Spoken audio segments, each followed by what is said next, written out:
Chapter 4211. Before this, Alice had the habit of communicating with Hua-Jin every day. Usually, it was over the phone to find out about Natalia's situation and changes. However, Hua-Jin said that there was nothing out of the ordinary. That meant that there was a big problem. There were too many things that needed to be uncovered. Alice suddenly realized that Natalia might be hiding many secrets that no one knew about. The next day, when Natalia woke up, Alice discovered through the surveillance that it was the other personality, Natalia, who had woken up and not Natalia. As soon as she walked downstairs, she skipped over to Hua-Jin and asked with a smile, "Can I go and play with you today?" You? Hua-Jin was stunned. Now that Alice was not by his side, he did not know how to reply. He had no way of monitoring Natalia.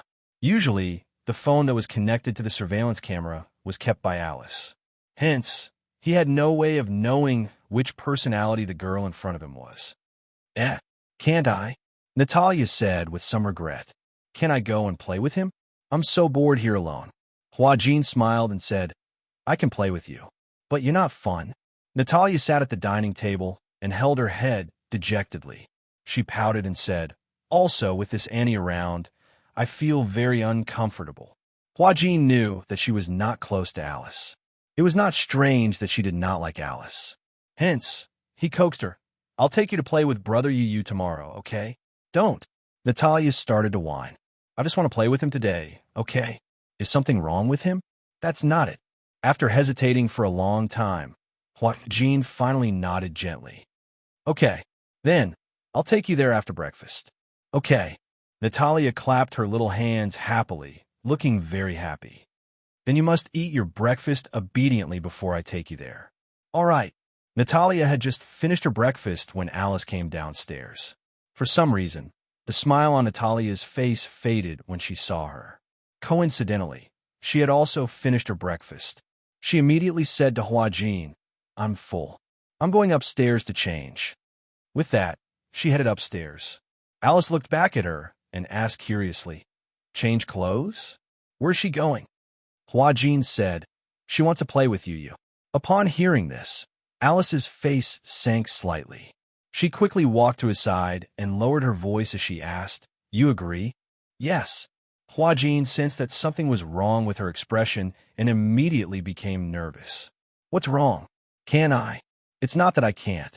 It's just that her condition is not stable now. I don't want her to interact with you." "Why?" Hua-Jin found it strange. "I don't think there's anything wrong with her. Just because you can't see it doesn't mean it doesn't exist." Alice looked at him reproachfully. "Are you going to take her out now?" Hua-Jin nodded hesitantly. "Yes." Alice sighed deeply and frowned. How could she let Natalia and Yu be alone together? Naturally, she was afraid that something would go wrong. Hua-Jin studied her expression and asked tentatively, "Then, should we reject her?" Chapter 42:12. "Forget it." Alice waved her hand. "You've already promised her. If you don't go now, she'll definitely be suspicious." "Forget it. I'll go with you and be more careful. Who knows? Maybe I'll be able to observe something." Hua-Jin listened and nodded. However, when the three of them were about to leave, Natalia saw that Alice was going with them and pouted unhappily. "Why does she want to go with us?" She muttered to Hua-Jin. Obviously, she felt uncomfortable with Alice going with them. Hua-Jin squatted down and asked her curiously, "Do you not like Aunt Alice?" Natalia turned around to glance at Alice and nodded sadly. "I don't know why, but I feel like she's spying on me." Even Hua-Jin couldn't help but be stunned by her sensitive answer for a long time. Hua-Jin lifted his head to look at Alice, but Natalia suddenly said unwillingly, "If she's going, then I won't go. I'm not a criminal. Why should she spy on me?" As she said this, she turned her head to the side and said unhappily, "I know I'm sick, seriously sick, but that's not a reason for her to spy on me." She was young, but her logic was not inferior to that of an adult. Hua-Jin pursed his lips and looked at Alice helplessly. Alice looked at Hua-Jin, then at Natalia, and raised her eyebrows. She could tell that the latter was unhappy that she had tagged along. She also felt that it wasn't appropriate for her to go. If Natalia was alerted, it would be detrimental to her research. Alice took a step back and said, "Why don't you guys go? I have nothing to do if I go." Okay." Alice said as she turned around and went back into the house. She stood by the window until she saw Huajin and Natalia get into the car. 15 minutes later, she walked to the garage and started a car. She took a shortcut and sped toward Yun Shishir's house. Natalia was on guard. Alice's sixth sense told her that the child was Natalia, not Natalia.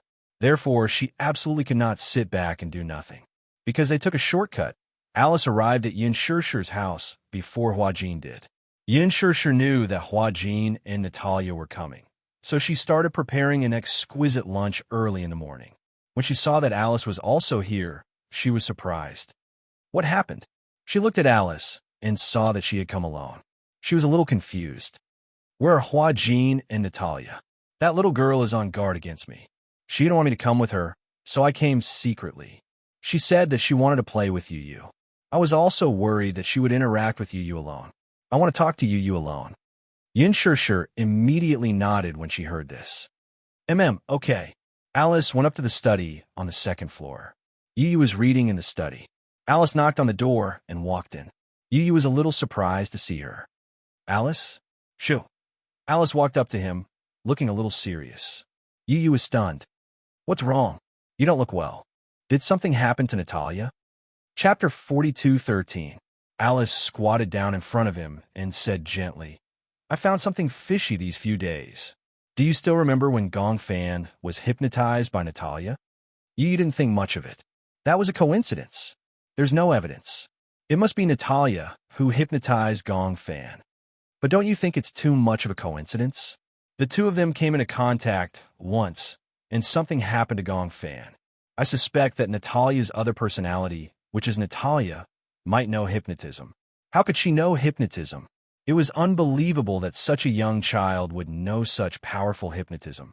You found it hard to believe. Even a hypnotist like Alice only finished her apprenticeship a few years ago. Other than Gong Fan, you haven't had any direct contact with Natalia. There are too many unknown possibilities. You can't say for sure, and I don't dare to make a conclusion either.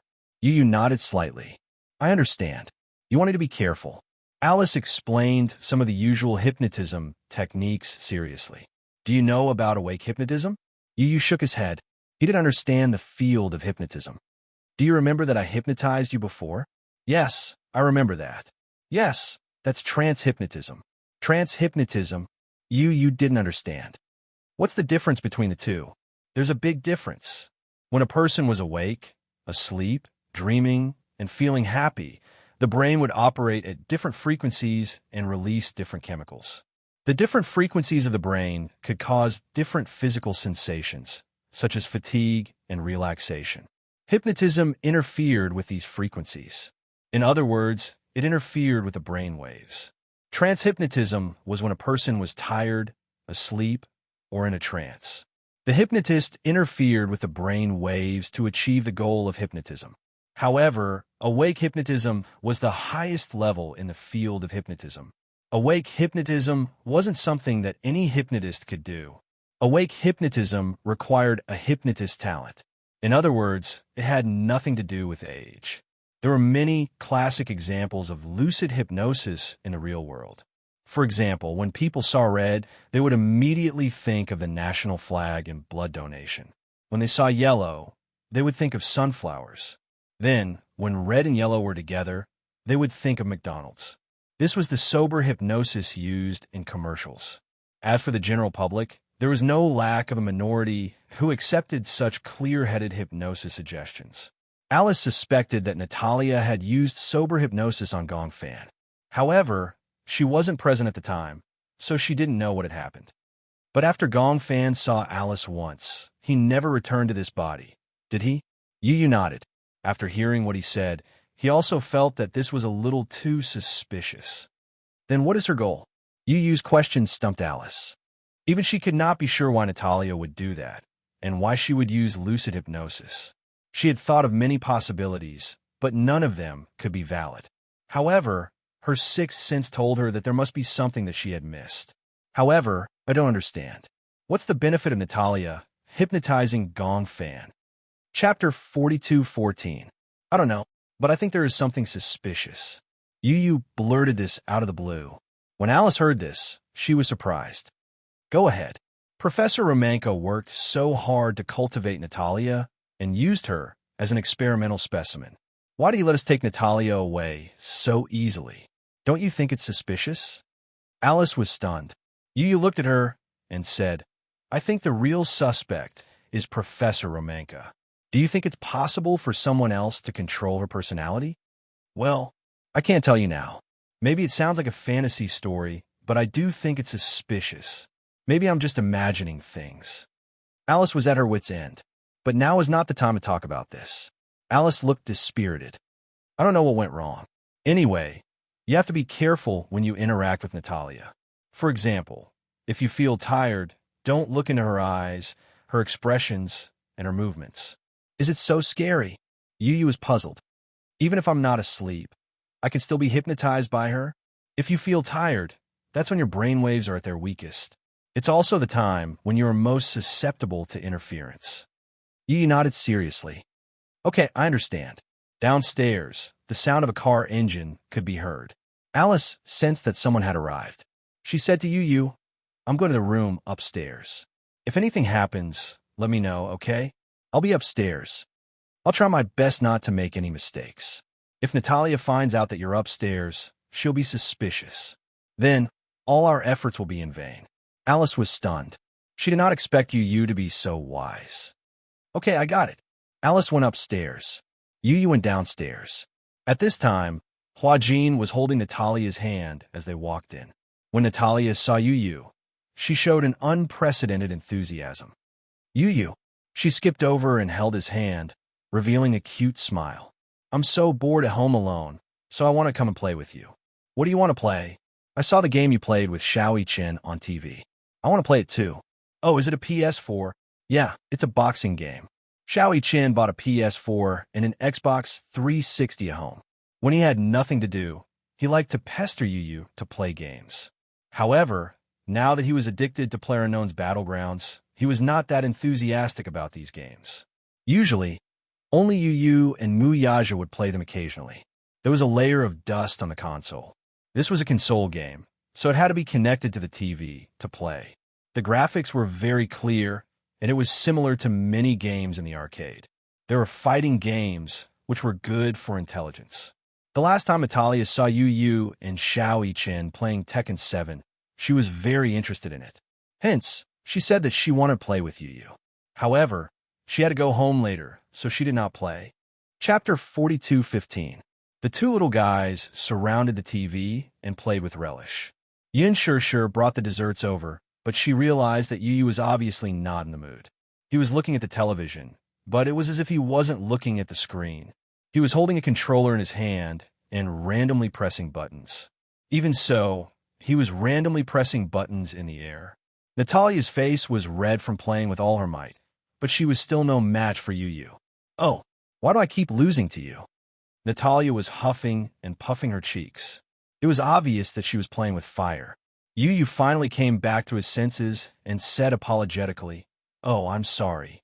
I was thinking about something just now and wasn't playing seriously. Natalia's face was full of question marks. Yu said straightforwardly, Maybe if I play seriously, I won't be able to beat you. He thought that he was trying to coax her. However, in Natalia's eyes, it was a provocation. She pouted and said, What do you mean by that? If you're not playing seriously, then wouldn't I be killed by your finger if you play seriously? That's not necessarily the case. Yu said seriously. In this game, Xiao Chen is still better. I've never been his match. Why wouldn't he go easy on me? Natalia was obviously unhappy that she had lost. She threw the controller aside and hugged her knees, looking aggrieved. Yu pursed his lips. It was obvious that he was still thinking about something. Natalia suddenly stood up and ran upstairs. She was obviously a little angry. Huajin saw this. If it was in the past, he would have laughed. She must be angry, so he planned to coax her. She was obviously waiting for Yu to coax her. However, Yu was unmoved. He knew what Natalia's motive was. He could even imagine that she was waiting for him to coax her. Alice had previously warned him not to be alone with Natalia. He shouldn't create this opportunity, and he shouldn't let it happen. Yu suspected that Natalia wanted to play the game with him so that she would lose on purpose and run to the room to wait for him to find her. This way, the two of them would have a chance to be alone. He believed Alice's warning. Hence, when Natalia ran upstairs, he didn't do anything. He switched to the game disc and started playing casually. Time passed by slowly. Upstairs, Natalia couldn't take it anymore. She initially thought that Yu would not bear to see her go upstairs in a fit of pique, so he would follow her upstairs and coax her. However, after waiting for so long, she still didn't see anyone. She felt strange. Alice's guess was right. The Natalia in front of him wasn't Natalia at all. She was Natalia, who had taken over her body. She had tried so hard to be alone with Yu. Alice had already seen through her and told Yu in advance. Yu naturally believed her. He didn't believe that Alice would harm him. However, he had already felt that there was something wrong with Natalia. Natalia couldn't sit still anymore. She carefully pushed open the door to the room and felt her way to the staircase. From her angle, she saw Yu sitting on the sofa in the living room. He was holding the controller and looking at the game calmly. She widened her eyes in surprise. He seemed to be unmoved by her anger. In fact, he looked cold. What was going on? Chapter 42:16. Natalia could tell that Yu had special feelings for Natalia.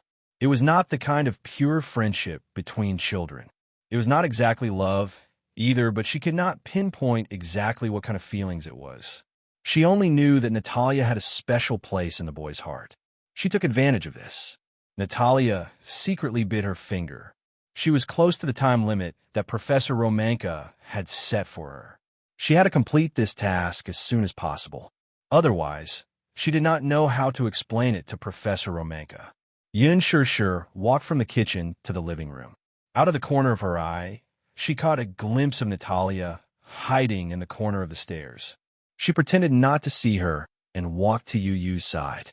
She handed him a glass of fresh apple juice. Your favorite apple juice. Yu loved to eat apples. In addition, Alice had given Yun Shur a nutritional formula that required Yu to eat 3 apples a day to replenish his nutrients. Strengthening his physique was Yu's top priority now. However, just thinking about eating 3 big apples made his cheeks hurt. In the beginning, Yu could not insist on this at all. It was already hard enough to chew on 1 apple, let alone 3. He couldn't do it at all. Thus, Yun Shur thought of squeezing 3 apples into juice. It was sweet and sour, and Yu liked it too. This way, it would be the best of both worlds. When Yun Shur handed him the apple juice, she lowered her voice and said, "She is at the stairs, secretly watching you." Yu heard this and took the apple juice without batting an eyelid. He also secretly looked in the direction of the stairs. Natalia did not notice that Yu was secretly sizing her up. Yu suddenly hooked his finger at Yun Shur. "She is Natalia?" "Ah, how did you know?" "Alice told me." Yu continued. "Alice did not allow me to be alone with Natalia. She was worried that Natalia knew how to hypnotize people." Hypnotize people. Yun Shur heard this, and her heart trembled. She recalled that time when Yu was hypnotized and his personality was sealed. She even thought that Yu's personality would never come back. Therefore, she was very nervous and could not help being careful. "Don't be nervous." Yu said, "I will protect myself. Just pretend that you did not hear anything." "Okay." Yu and Yun Shur acted. And her. Hua Jin was focused on Yu's game, and everyone seemed to be ignoring Natalia. Natalia was especially upset. Could it be that she had been seen through? Impossible. She had tried very hard to imitate Natalia's words and actions. How could she be seen through? However, Yu's attitude towards her had turned cold. That was a fact. Natalia went back to the room. After waiting for a while, she fell asleep without realizing it. Alice was on the 3rd floor. She sent a WeChat message to Hua Jin. Hua Jin replied that he had gone to the room to take a look and found that Natalia had fallen asleep. Hence, Alice said, "Let's take her home while she's asleep." "Why? What if she wakes up?" "She won't wake up. Once a child of her age falls asleep, she won't wake up so easily." Chapter 42:17. Hua Jin carefully carried Natalia into the car and went home early. Alice finally came down from upstairs. When Yu saw her, he immediately stood up and said without hiding anything, "I've noticed it too. Natalia's second personality is called Natalia, right? Yes, I remember mentioning this name to you. She seemed to be able to create an opportunity to be alone with me today. You frowned. What's going on? Have you finally noticed what's wrong with her? Alice said honestly. There aren't many clues now.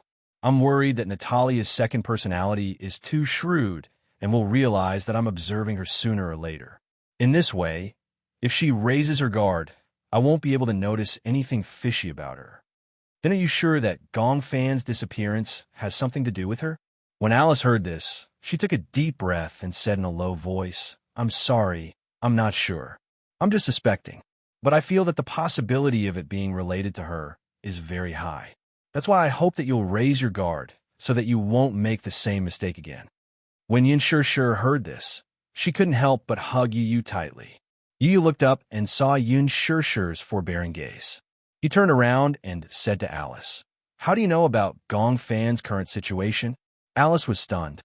What do you mean? You also know that Gong Fan has disappeared for too long. Did he really disappear, or did something happen because of Natalia? Is she in danger? I want to ask you to help me find him. When Alice heard this, she was surprised. She said half jokingly, half seriously, Isn't Gong Fan's disappearance good news to you? When Yu heard this, he was in a daze for a long time. Then he lowered his head and said in a low voice, In the past, I probably thought that if Gong Fan suddenly disappeared without a trace, it would be something to be happy about. At least, his departure wasn't accompanied by too much pain. But now I don't think so. Why? Alice didn't know if she should ask, but she still wanted to know more about Yu's feelings. Yu said honestly, whether it's him or me, we're all part of this life. Without him, I'm not me, and without me, he's not him. We was the name, the miracle that was formed. I couldn't lose him. Mommy couldn't lose him either. Yueyao couldn't lose him. Xiao-Yi-Chin couldn't lose him either. If he was so important, why did he disappear just like that? In the past, I felt that he had occupied my body for too long, so I couldn't spend more time with Mommy. Now, if he can hear me, I want to say that I'm willing to sacrifice more time for him to come back. If he's willing, I can let Mommy tell him a bedtime story every night and sing to him. As Yu spoke, her tears fell unknowingly. When Yin Shur saw this, her heart felt like it was being stabbed by a knife. Her heart ached as she hugged him. Yu, don't be sad. How can I not be sad? Chapter 42:18. Yu suppressed his sadness and said, He didn't say goodbye and left without saying goodbye. No one knows where he went. Every night, I would call his name repeatedly before I went to bed, but he didn't seem to hear me. I was thinking, where did he go? Did he not want Mommy and me anymore? He made Mommy sad. I hate him. Yin Shur was helpless and sad. She secretly wiped his tears and said, Yu, don't be so sad. Yu still said angrily, If he doesn't come back, then forget it. He won't. She cupped his little face and rubbed against it affectionately. If he doesn't come back, it's okay too. But Mommy must really want him to come home. Yu looked into her eyes seriously. That day, I heard everything. Yu lowered his eyes in disappointment. Mommy must miss him a lot, right? I didn't protect him well. It's my fault. Alice furrowed her brows, feeling a little sad. We can't make a conclusion too early. No one knows what Natalia did to Gong Fan, but Gong Fan's personality shouldn't disappear so easily. Yu looked at her in surprise. How can you be so sure? If Gong Fan's personality disappeared so easily, the field of multiple personality disorder wouldn't be one of the most complicated topics in the world. There are countless people with multiple personality disorder who haven't been cured. If the problem can be solved so easily, it doesn't exist at all. Alice continued. Moreover, Natalia has multiple personality disorder. She's a patient herself. How can she cure other patients? When Yu heard this, he asked tentatively, So you're saying that Gong Fan's personality can't disappear? With the clues and scientific evidence I have now, it's impossible for him to disappear. Alice gave a definite conclusion. When Yu heard this, his brows finally relaxed. He suddenly said, If you need to do research, I can do it any time. Since you said that there's a problem with my body, then if you want to study it, I can do it any time. Alice was a little embarrassed and said, I want to, but your mommy is not very assured. If I really want to study you, I'll need your guardian's permission. Yin Shishir looked hesitant, even though he was now so familiar with Alice. Even though the woman in front of him had once saved Gong Jie's life and was absolutely a trustworthy person. However, she was still worried and would not easily hand you over to her. I'm worried. Yin Shishir did not hide anything and said frankly, I didn't know that you would do such research on him, but I can't be at ease if I just hand you over to you. Alice shrugged innocently, with a helpless expression on her face. It was as if his gaze was saying, your mommy will have to be convinced by you. I don't have the right to do it without her consent. Yu knew very well that Yin Shishir was worried about him. After all, they had been through so many life-and-death separations. She was not willing to take any more risks. It was not that she was worried about Alice. She was worried that Yu would be separated from her again because of some unforeseen event, or that he would not acknowledge her as his mommy like before. Chapter 42:19. Mommy, if you're by my side, then it'll be fine. Yu gently tugged at her sleeve and asked cautiously, let's try it once. Let's try it once, okay? Yin Shishir looked at Yu hesitantly and then looked at Alice. Alice placed her hand over her heart and said earnestly, don't worry, I won't dissect Yu. I'm only using the sleep test and hypnotizing method to find out more about Gong Fan. Yin Shishir hesitated for a while and finally nodded reluctantly. Alice hadn't expected her to agree. When Yin Shishir nodded, she was stunned. She had thought that Yin Shishir would reject her again, but she hadn't expected her to agree. She was stunned for a long time before she came back to her senses. Yin Shishir said to her seriously, I trust you because Yu trusts you too. Okay, I understand.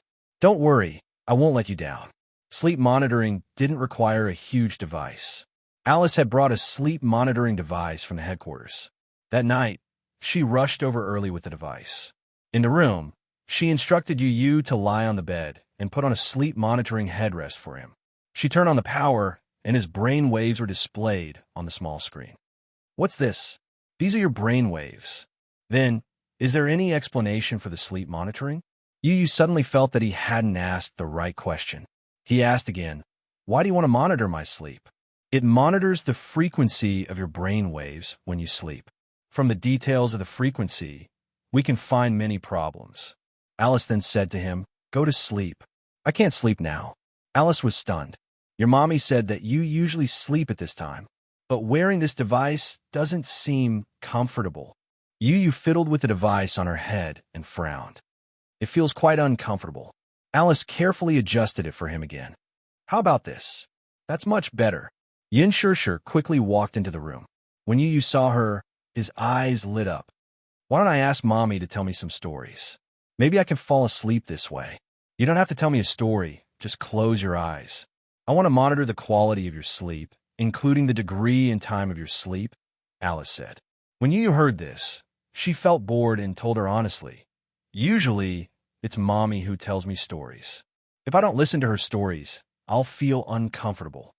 This means that you rely too much on your mommy. Can your mommy tell you bedtime stories for the rest of your life? As Alice said this, she pushed him and urged him, close your eyes and sleep. When Yu heard this, he sighed like an old man and gently closed his eyes. When he lay down, he looked at the ceiling and closed his eyes slightly.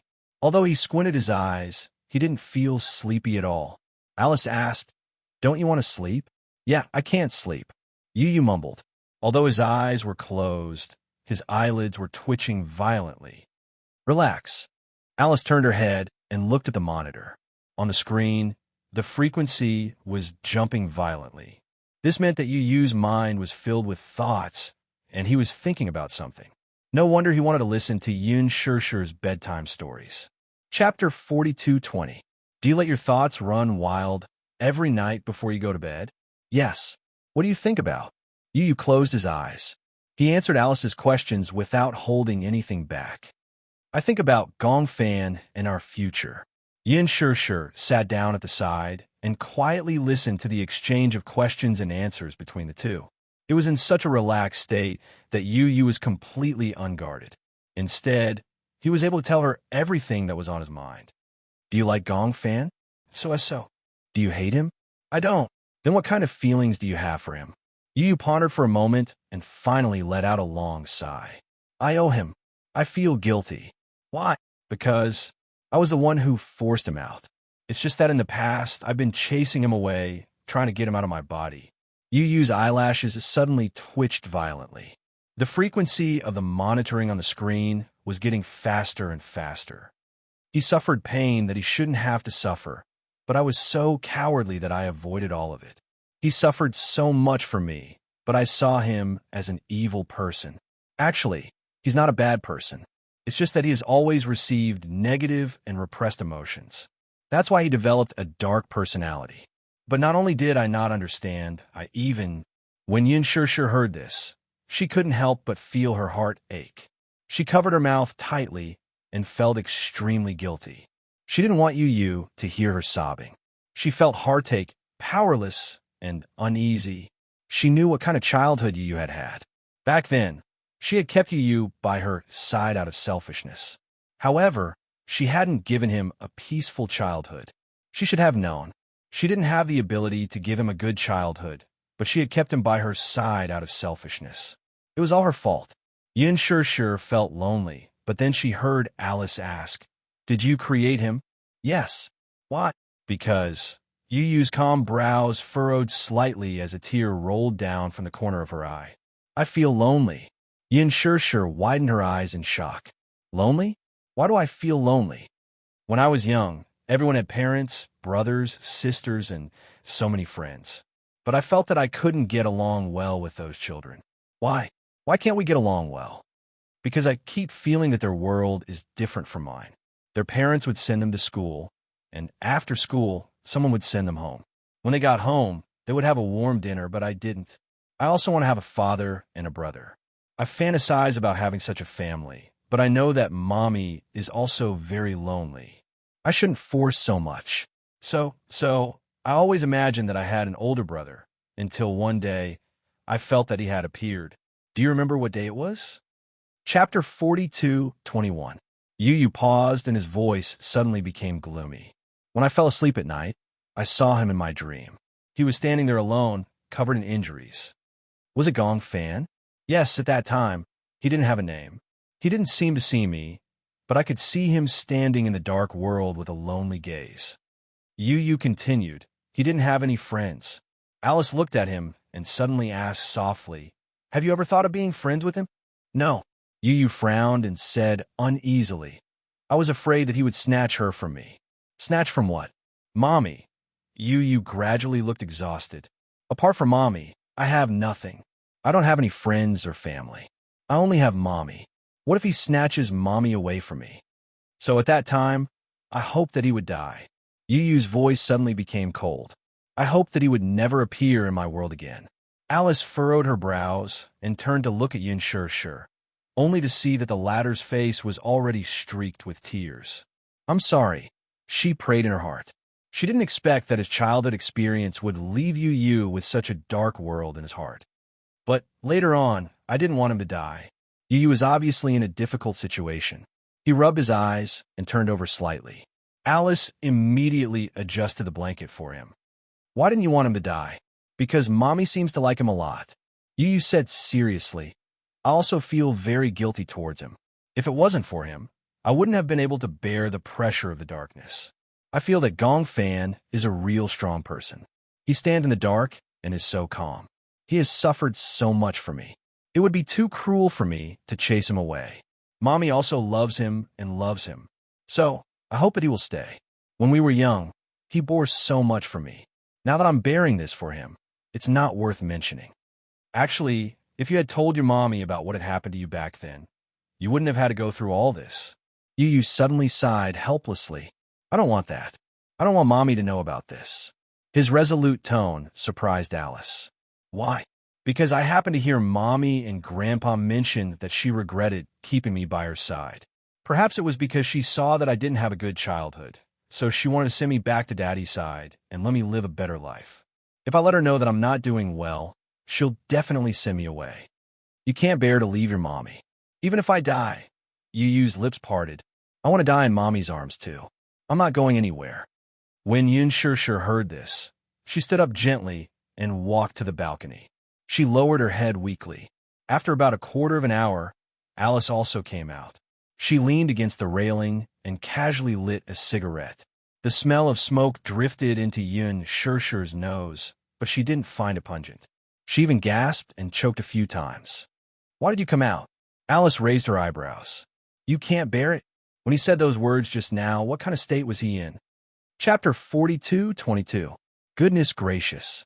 Yun Shishir was extremely vexed. What had she done? Yu was still so young. Why did he have to go through such a cruel experience? "It's all my fault." Yun Shishir covered her face sadly and said in a daze, "At that time, I shouldn't have kept him by my side out of selfishness. I clearly didn't have the means to give him a wonderful childhood. I shouldn't have brought him back. It's all my fault. It's all my fault." Alice looked at Yun Shishir's sad expression and felt her heart ache. She didn't have a child, but she could understand this feeling. She imagined that she wanted to give him the best thing in the world. However, the reality was she didn't have the ability to do so. Alice smiled helplessly and said plainly, "Who said that you didn't give him the best thing in the world?" Yun Shishir looked up with tears in her eyes and looked at her in surprise. Alice smiled. "To him, aren't you the best thing in the world?" Yun Shishir was stunned. She opened her mouth in surprise. When she came back to her senses, she gently wiped away her tears.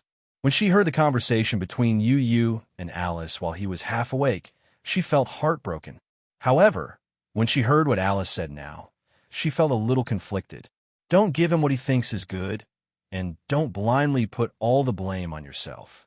Life is irreversible. Everything can't be overturned. Accept everything calmly. Thank you. Yun Shishir said. To think that I was still wary of you. I didn't expect you to be so much more mature than me. If you care too much about someone, you'll naturally be confused. As Alice said this, she flipped through the printed monitoring report and took a drag on her cigarette. Yun Shishir looked at it. There were all kinds of complicated lines on it. She couldn't understand it and asked curiously, "What is this?" "This is the frequency of his sleep quality. This is before he fell asleep, and this is after he fell asleep." Alice pointed at the paper and said to her, "Did you notice that after he fell asleep, the frequency of his brain waves became stronger? What does this mean?" "This means," Alice frowned and said, "this means that his sleep quality is very poor." "Poor sleep quality?" "Yes." Alice said, "Patients with dual personality are most afraid of poor sleep quality. If the quality of sleep was not good, the negative mental pressure would be too strong, and it would be very easy for one's mental power to collapse. A person's willpower was often very weak. Sometimes it could be very strong and seemingly indestructible. But often, the more indestructible a person looked, the easier it was for a straw to crush him. Therefore, having a good sleep quality was also the only way to maintain a good mental state. When people don't sleep well, it's easy for them to get anxious." Yun Shishir nodded. "No wonder. I also felt that Yu's mental strength had become very poor recently. During the day, he was always depressed and looked like he had a lot on his mind. Yu is very dependent on you. But this kind of dependence might not be a good thing. Sooner or later, he will have his own family. If he continues to rely on you like this, it won't be a good thing." Chapter 42:23. Yun Shishir nodded solemnly. "I know that too. I also feel that he shouldn't rely on me so much. However, Yu is already much more independent than before. Actually, I can understand the bond between the two of you. After all, for a very long time, at least since he was born, you have always been by his side. Hence, his dependence on you can't be replaced by anyone else. Similarly, your dependence on him can't be replaced by anyone else.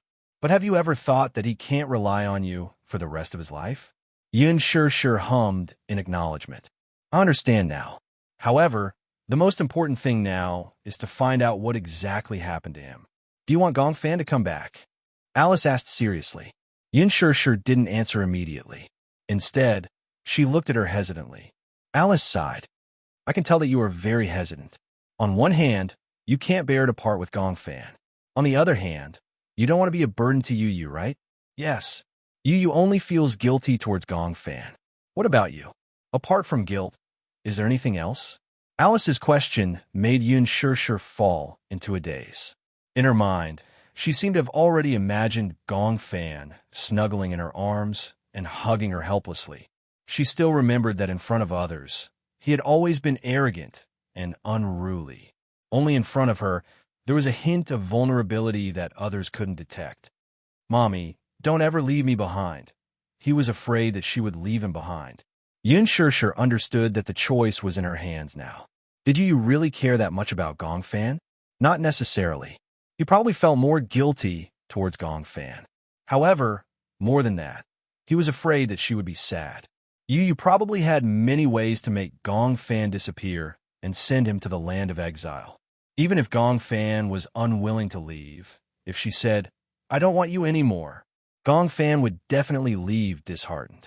But the most contradictory thing was that she would rather Gong Fan live in her world than in Yu's. If it were her, she would be willing to bear all the pain. However, if it was Yu, she couldn't bear to let Yu carry so much burden. She also had no right to interfere with Yu's thoughts. If Yu was unwilling to coexist with Gong Fan, then it would be meaningless for her to force him. Moreover, if she put Yu in a difficult position, Yu would be the one to suffer. Thinking of this, Yun Shirshir's heart ached. Her hands fell weakly, and she sighed. Forget it. I can't make Gong Fan stay. No matter what, I just want Yu to be fine. I can't put so much pressure on Yu because of my own thoughts. If you must force me to make a decision, I'm willing to. Yun Shirshir almost could not go on with her words. She looked up and looked at Alice seriously. Holding back her tears, she choked and said, "I'm willing to give up Gong Fan." This sentence was undoubtedly a knife to her heart, but she had no choice. She could not bear to see Yu on the brink of agony. Give up. Yun Shirshir persuaded herself. She thought that Yu would definitely understand her decision. Chapter 42-24. Can I perform hypnosis on Yu tomorrow? Hypnosis? She could tell that Yun Shirshir was extremely nervous when she heard the word hypnosis. She looked at her warily. Alice laughed when she saw this. Don't tell me you're thinking that I'm going to hypnotize Yu and make him lose his memory again. You won't. Yun Shirshir was just too sensitive. After all, she didn't have a good impression of the word hypnosis. The first time I performed hypnosis on Yu, I didn't get your consent. But it's different now. I'll seek your opinion now. If you agree, I can perform the hypnosis then. Why are you performing the hypnosis? Yun Shirshir asked with concern. She had to understand the nature and purpose of the hypnosis before she could come to a conclusion. Alice said, "I want to find Gong Fan." The hypnosis was scheduled for 1:30 p.m. the next day. Alice had chosen this time because it was the time when people would feel sleepy after a full meal. At the same time, it was also the time when people would feel most relaxed. There was a high chance that the hypnosis would succeed at this time. Yu naturally agreed and was willing to undergo the hypnosis. She also wanted to know where Gong Fan was hiding. The hypnosis process may produce some painful images. Can you withstand it when you enter the depths of your dreams? Yu didn't think much of it and said casually, "No matter how painful it is, can it be as painful as the first time I was hypnotized?" Alice couldn't help but feel guilty. She cleared her throat awkwardly and didn't say a word. Yu turned to Yun Shirshir and said, "Mommy, I'm going to start the hypnosis. Don't be here anymore. Be good and wait outside the door." "Don't you want me to be here?" Before Yu could reply, Alice immediately explained, "When you perform the hypnosis, it's best not to have a third party present. Otherwise, the hypnotized person will be easily disturbed." "All right, I understand." Yun Shirshir stood up and silently left the room. She respected Alice's opinion. Yu lay down on the recliner. From this angle, the afternoon sun shone on her body, especially on her face. It was warm and moist, and, for a moment, she felt sleepy. Alice casually placed a metronome next to her. She sat beside Yu and talked to him softly. Her voice became softer and softer. Gradually, Yu's eyelids became heavier and heavier. "Relax. Close your eyes and imagine yourself lying on a patch of grass with the wind gently blowing on your face." Alice's voice was bewitching, guiding Yu's thoughts in the direction she wanted. Yu finally closed her eyes, and her breathing gradually became even. He successfully entered the dreamland. When he opened his eyes again, he realized that he was really lying on a patch of grass. There was a blue sky and white clouds. There was a gentle breeze, and the sun surrounded him. It was warm and comfortable. He just lay there freely and couldn't bear to move for a moment. "What do you see?" Alice's voice was still accompanying him. Yu opened his eyes and looked up at the sky. He saw a kite floating in the sky, flying higher and higher. "I see a kite." "A kite?" Chapter 42:25. "It's Gong Fan?" Yu blurted out. Alice was stunned. "Gong Fan? How could it be?" In the dream, Yu was already running toward Gong Fan without a care for anything else. He was standing on the top of the mountain and could see far away. From his angle, he could easily see the person who was running and flying a kite at the foot of the mountain. He had the same attire, clothes, and face as him. However, his expression was cold. Even when he was flying the kite, his face did not have the innocence that a child of his age should have. Instead, he was looking at the kite in the sky, silently. From time to time, he would step back and tug gently. Gong Fan.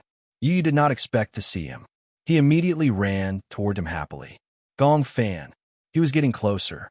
It was as if there was wind under his feet. He quickly came to Gong Fan's side and called out softly. Gong Fan seemed to have heard his voice. He turned around and looked at him coldly, but a sense of disgust appeared in his heart. "Why are you here?" His indifferent gaze was so unfamiliar that it made Yu freeze on the spot. Yu was surprised and distant. Although he did not have any direct contact with Gong Fan due to various reasons, at least they would communicate through the notebook. He could tell that Gong Fan was very friendly to him. However, the child in front of him was different. His eyes were filled with hostility and coldness. "What's wrong with you?" Yu moved closer to him and tentatively reached out to touch him. "Don't touch me." Gong Fan flung his hand away and turned to leave. When Yu saw this, he was stunned for a moment and immediately chased after him. However, just as he took a few steps, it was as if he had crossed a boundary. The entire world instantly turned dark. Gong Fan. Yu? Alice held Yu's hand and kept calling him. However, Yu did not respond. She widened her eyes in shock. She did not expect her hypnosis to go out of control for the first time in history. Could Yu not hear her voice? No, she had to end this hypnosis. Alice would not allow anything to go wrong with this hypnosis. "I'll count to 3. Yu, wake up and walk out." 3, 2, 1. She played the metronome gently and snapped her fingers in front of Yu's face. "Wake up." There was still no reaction from the boy after a long while. Alice stood up abruptly in frustration. Oh no, it seemed to have gone out of control. How could this happen? Could it be that Yu had been lured into a dream that she could not enter? In the dream, Yu was in a dark world. It was like a void of chaos. He could not see anything clearly. He forced himself to calm down quickly and looked around. It was as if he was standing on top of an abyss. At first glance, it was like a bottomless black hole. He could not see the end. He tried to take a step forward. However, he stepped on nothing and his body suddenly fell. He felt a strong centrifugal force. He felt as if he was falling towards the end of the abyss. It was a dream. It was a dream. It was a dream. As he fell, he kept telling himself that it was a dream and that he should not believe it. Once he believed that it was a dream, he would be trapped in it. Chapter 42:26. This is a dream. Don't believe everything in a dream. However, even though he kept warning himself, he could still hear the howling of the wind. He could even feel his face being scraped by the wind. He suspected that this was not a dream and could not help but waver. He couldn't tell if this was a dream or reality. Just as he wavered, he suddenly saw a murky black river at the end of his vision. He did not even have time to call for help before he fell into the river and drowned. The moment he hit the water, he felt as if his head was about to split open. The feeling of drowning was so real that it could not be explained. It was as if he was drowning in real life. The murky river water continuously poured into his nostrils and lips. The stench was suffocating. He opened his mouth, wanting to call for help. He almost instinctively wanted to escape from this terrifying dream. However, he could only feel himself drifting along with the river water. The whole world was dizzy. Help! Help! Alice could hear the broken sounds coming from Yu Yu's mouth from time to time. She suddenly sat down beside him again and put the brainwave detector on his head to check the frequency of his brainwaves. When she saw that the frequency of his brainwaves in reality on the screen had become chaotic, she felt uneasy for a moment. How could this be? Yu. Alice held his hand tightly, trying to let him feel her strength. Wake up, wake up. What you see is a dream. It's a dream that doesn't exist. Gong Fan. Yu suddenly cried out in surprise. His voice was hoarse, but a name came out clearly. In the dream, he drifted along with the river water to a deserted place. The river water gradually became shallow. He crawled to the shore pathetically. Just as he grabbed onto a rock by the shore, he suddenly heard a series of cold footsteps. Rustle, rustle. Yu heard the sound clearly. He looked up in shock and saw Gong Fan walking toward him with a numb face. He was shocked to find that Gong Fan was hiding a sharp dagger in his hand. He was so scared that he suffocated and instinctively said, Gong Fan. Gong Fan walked towards him without saying a word, without making any sound. However, Yi was keenly aware that this Gong Fan seemed to be a little different from the real Gong Fan. His face was cold and his eyes were dark. There was not a trace of life in them, as if he was a walking corpse. What are you doing? Yu kept retreating. Seeing that Gong Fan was still closing in on him, he suddenly felt an inexplicable fear. He could actually imagine the sharp dagger piercing through his chest, causing blood to spurt out. No, don't. He suddenly crawled up from the ground, turned around, and fled. And the footsteps behind him gradually quickened as he caught up.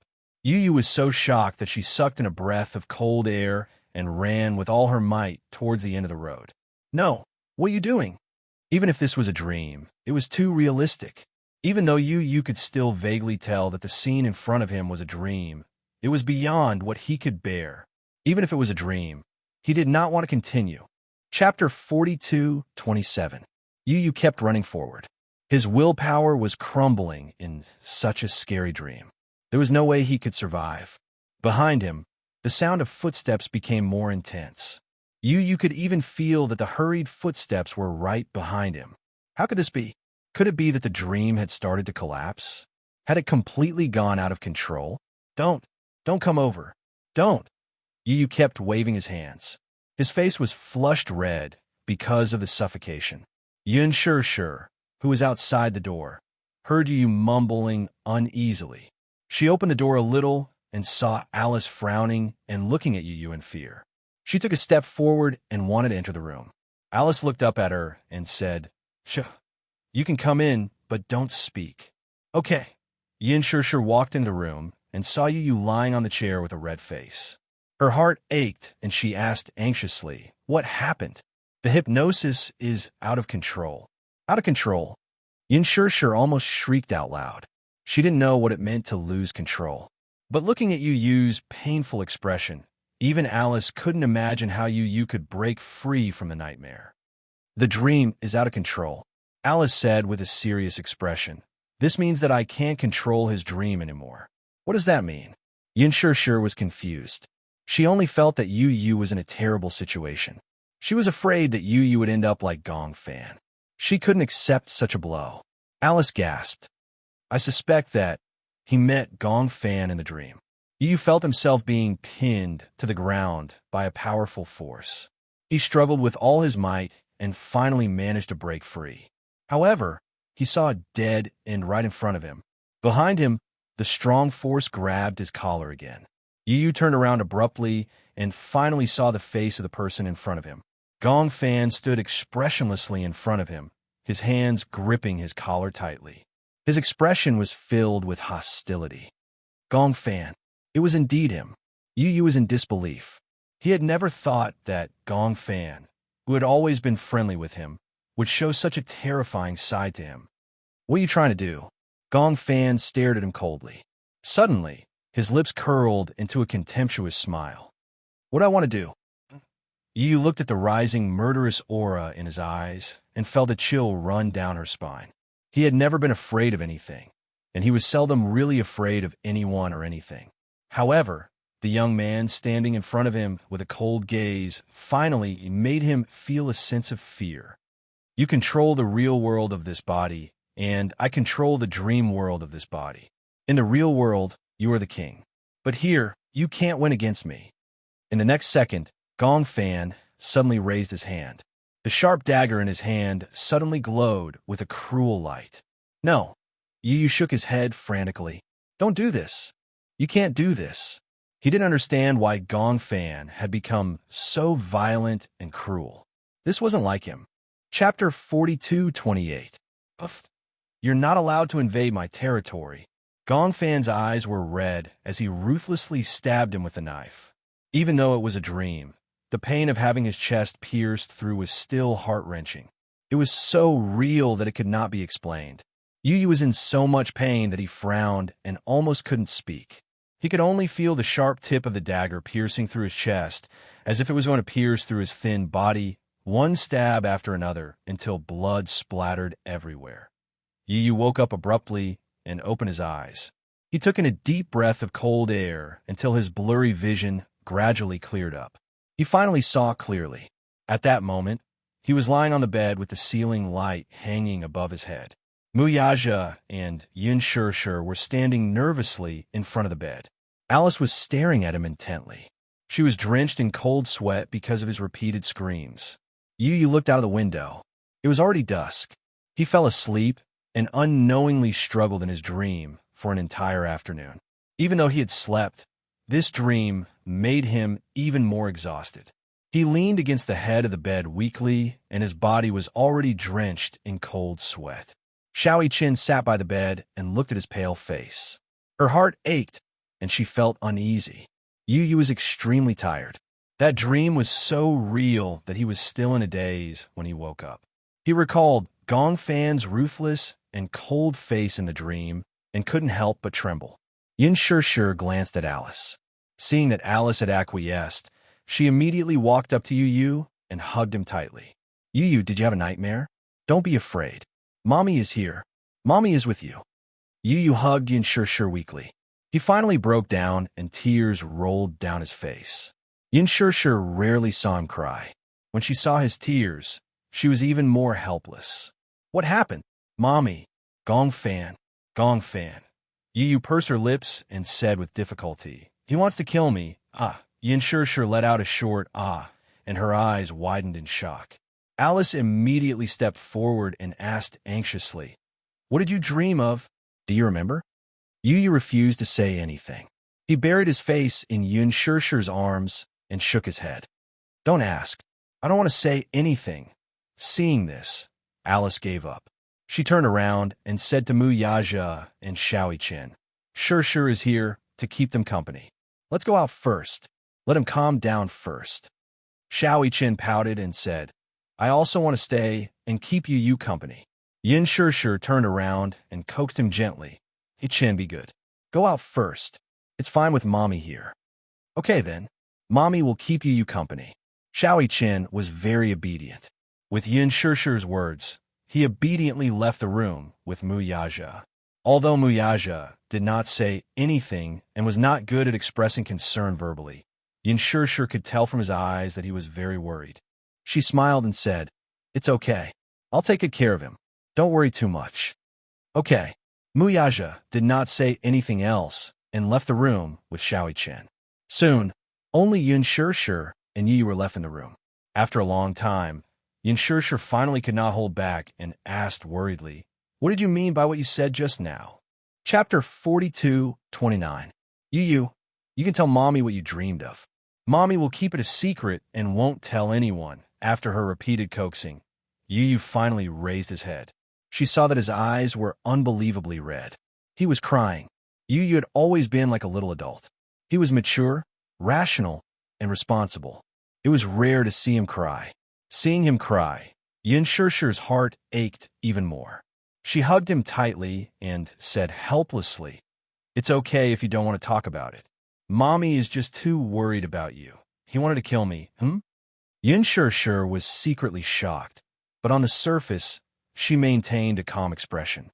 Gong Fan, I dreamed that he was chasing me with a knife. Then, he pressed me against the wall and stabbed me in the heart. Yu Yu recounted in a trembling voice. Even though he didn't add too much detail, just imagining that scene made him shudder uncontrollably. Yin Sure found it hard to believe. However, since he said that it was a dream, she comforted him and said, "You said it was a dream. A dream is a dream. Don't take it seriously." I kept thinking that just now. Yu Yu sniffed. His voice was still broken. But I still feel very scared. I keep feeling that although it was a dream, it was so real. I'm so tired, but I don't dare to sleep. I'm afraid that if I fall asleep, I'll have that dream again. Mommy, you said that the person who stabbed me with a knife, was it really Gong Fan? You said it was a dream. A dream is a dream. Reality is reality. You can't mix the two together. Since it's a dream and you're awake, forget everything in the dream. But, Mommy, my sixth sense tells me that that person was Gong Fan. He really wanted to kill me in the dream. When Yin Sure heard this, she couldn't help but hug him tightly. How can you kill someone in a dream? Even if a person dies 1,000 times in a dream, he won't die. But Yu Yu is still feeling conflicted. That feeling was worse than death. Mommy, that dream felt so real. No matter how much I told myself that it was just a dream and that I shouldn't believe it so easily, I felt so tired after having such a dream. Even breathing felt exhausting. When Yin Sure heard this, she felt as if a knife was being twisted in her heart. It was so painful that she almost couldn't breathe normally. She gently kissed Yu Yu's forehead and said to him, Yu Yu, you have to be well. Mommy really doesn't know what to do. In front of him, Yin Sure felt a deep sense of powerlessness. She wanted to protect him, but she didn't know how. Ever since Yu Yu was born, her life had never been peaceful. Ever since he was born, he had been in poor health. Then, he found out about his dual personality. Yin Sure couldn't imagine how painful Yu Yu's life was. However, what really made her heart ache was that Yu Yu would rather bear such pain than let her know and make her worry.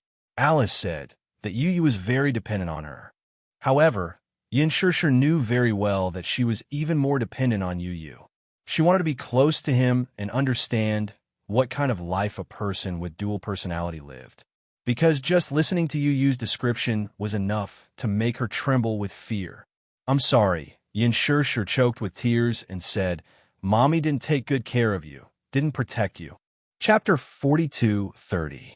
Yin Sure stayed in the room with Yu Yu until it was late at night. Xiao Chen entered the room. Even though Yin Sure didn't say anything, Yu Yu could sense that Yin Sure was very tired. Hence, he stopped pestering her and urged, Mommy, go to sleep. Yin Sure was still worried. She continued hugging him and showed no signs of letting go. Xiao Chen saw this and said helplessly, Mommy, you're obviously looking down on me. Don't worry, I'll keep Yu Yu company. If he doesn't want to sleep, I'll play games with him. If he wants to sleep, I won't disturb him. Yu Yu pouted and said, I don't want to sleep and I don't want to play games. He had no interest in games. They were too retarded. However, he didn't want to sleep so early either. Even though he was very tired, and the afternoon nap had been even more tiring because of the nightmare, he still didn't want to sleep. He was worried that if he fell asleep, it would be a series of nightmares. He was afraid that his mental state wouldn't be able to withstand it. Xiao Chen said, Then I'll go to the study with you to read. Okay. Yu Yu said to Yin Sure, Mommy, go to sleep. If you don't rest well, how can you take care of me? Don't worry, I'll be fine. Even though Yin Sure was still worried, she nodded reluctantly because Xiao Chen was around. Moreover, she was also tired. Hence, she stood up and reminded Xiao Chen to take good care of Yu Yu. Then, she reluctantly returned to her room. After Yin Sure left, Yu Yu didn't go to the study. Instead, he lay down on the bed and stared at the ceiling without saying anything. Xiao Chen saw that he was lying down and asked curiously, You look very tired. Your eyes are red. Aren't you going to sleep? I don't want to sleep. Afraid of nightmares. Xiao Chen smiled. I often have nightmares too, but no matter how realistic they are, they can't be real. I think it's probably because you're under too much pressure. That's why you're having nightmares with such strong negative energy. Yu turned to look at him. She furrowed her brows and looked a little anxious. Do you really understand what it's like to have a nightmare? Xiao Chen was stunned. If it's possible, I don't want to have such a scary dream anymore. Yu closed her eyes and opened them weakly. Because he didn't sleep well, his mind was in a trance. Once a person didn't have a good sleep, they would become abnormally anxious. Even someone as gentle as Yu was a little impatient. She slammed the pillow on the bed onto the cupboard. Xiao Chen was shocked by her sudden action, but he didn't dare to say anything. He was afraid that if he said something careless, it would make Yu even more anxious. Hence, he obediently kept quiet. Yu's temper gradually went out of control. He flipped over, grabbed all the blankets, and wrapped them around his body. His entire body was covered by the blankets. Xiao Chen looked at him helplessly, but didn't say anything. Instead, he walked over to the cupboard and took out another blanket. He didn't dare to disturb Yu. Carefully, he laid the blanket on the bed. Then, he climbed onto it and curled up pitifully. Noticing the cautious movements beside him, Yu lifted the blanket to take a look, only to see his older brother's uneasy look. No matter how angry he was, he could not help but be amused. Chapter 42:31. Xiao Chen glanced at him and thought to himself, isn't that the case? In any case, he felt that his status in the family was rather low. If anyone bullied him, he could only silently suffer. Other than his father, he could only argue with them. Whether it was Yin Shi, Yu, Wei Yao, or Lisa, he was the second oldest man in the family after his father. As the second oldest man in the family, of course, he had to be more magnanimous. Especially when it came to Yu and Wei Yao, he had to be more lenient. For some reason, when Yu saw Xiao Chen looking at him innocently, he broke into laughter. Brother, do I always bully you? I feel like you become a punching bag. When Xiao Chen heard this, his eyelids twitched. Yu's tones suddenly became gentle, and he was momentarily stunned. Okay. I won't bully you anymore. Otherwise, you'll always think that I'm bullying you. Xiao Chen pursed his lips and said in an old-fashioned manner, well, I'm your older brother. Also, when you were in Mommy's stomach, I was always fighting with you for nutrients.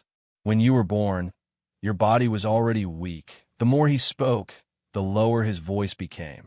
Other people might not be able to understand Xiao Chen's feelings. He vaguely realized that Yu's poor health might have something to do with him. When he was in Yin Shi's stomach, he must have been the most domineering one, fighting with his twin brother for nutrients. Therefore, he felt an indescribable sense of guilt towards Yu. If it wasn't for him, Yu might have been very healthy. At the very least, he wouldn't have wasted his childhood in the hospital. He could have been like other children, flying kites outside every day and playing with other children. He wouldn't have had to watch helplessly. Xiao Chen suddenly recalled, I remember playing a horror game in the past. The main characters in the game were a pair of twin sisters. Twin sisters? Yeah. According to the ancient customs of many countries, the firstborn twin is considered the younger brother or sister, and a last-born twin is the elder brother or sister. Oh? Why does it say that? Xiao Chen said, I read a report saying that medical science believes that the firstborn twin should be the younger brother or sister. Since the second twin is born in the womb, it means that they develop earlier. The second twin's the second twin is closer to the uterus, therefore, they're born first. I see. When he heard this, he couldn't help but find it interesting. According to this logic, I should be the elder brother. Yu stroked his chin and came to this conclusion with a straight face. In that game, it's the same. Those who are born first are the younger ones, and those who are born later are the older ones. No wonder I'm more mature than you. Xiao Chen's game was called Zero Red Butterfly. In the game, there was an ancient village, Jia Shan Village, which was built at the entrance of the Yellow Spring. In order to suppress the hollow that was humming at the entrance of the Yellow Spring, they held a ceremony to sacrifice the twins as Hongji. Chapter 42:32. When the power suppressing the void weakens, they must sacrifice the red Ji. Otherwise, when the void's resentment erupts, it will lead to the destruction of the village. Coincidentally, the village would give birth to a Gemini every certain period. In the village's knowledge, the Gemini was originally one person, but was produced separately in order to be the red G in the red funeral ritual. Therefore, the villagers believed that in the red funeral ritual, when one of the Gemini killed the other, the Gemini would merge into one and release a powerful force. This force could suppress the voids and protect the village. It was a game that Xiaoqian played a long time ago, but for some reason, when he saw that it was a Gemini setting, he couldn't help but buy it. At the beginning of the game, there was a pair of Gemini sisters. The older sister, Amakura, broke her leg when she played with her younger sister, Amakura and I. Amakura and I discovered that her older sister was chasing after a red butterfly. Amakura and I chased after her older sister and accidentally crossed a barrier, entering a village that had disappeared from the map. In the process of searching for her older sister, she also learned about the village's secret. It turned out that the village had disappeared a long time ago. After the Toshiro family completed the last successful ceremony, the village held the red funeral ceremony again. This time, it was held by the Tachibana family's twins, Muyu and her older brother, Shuyu.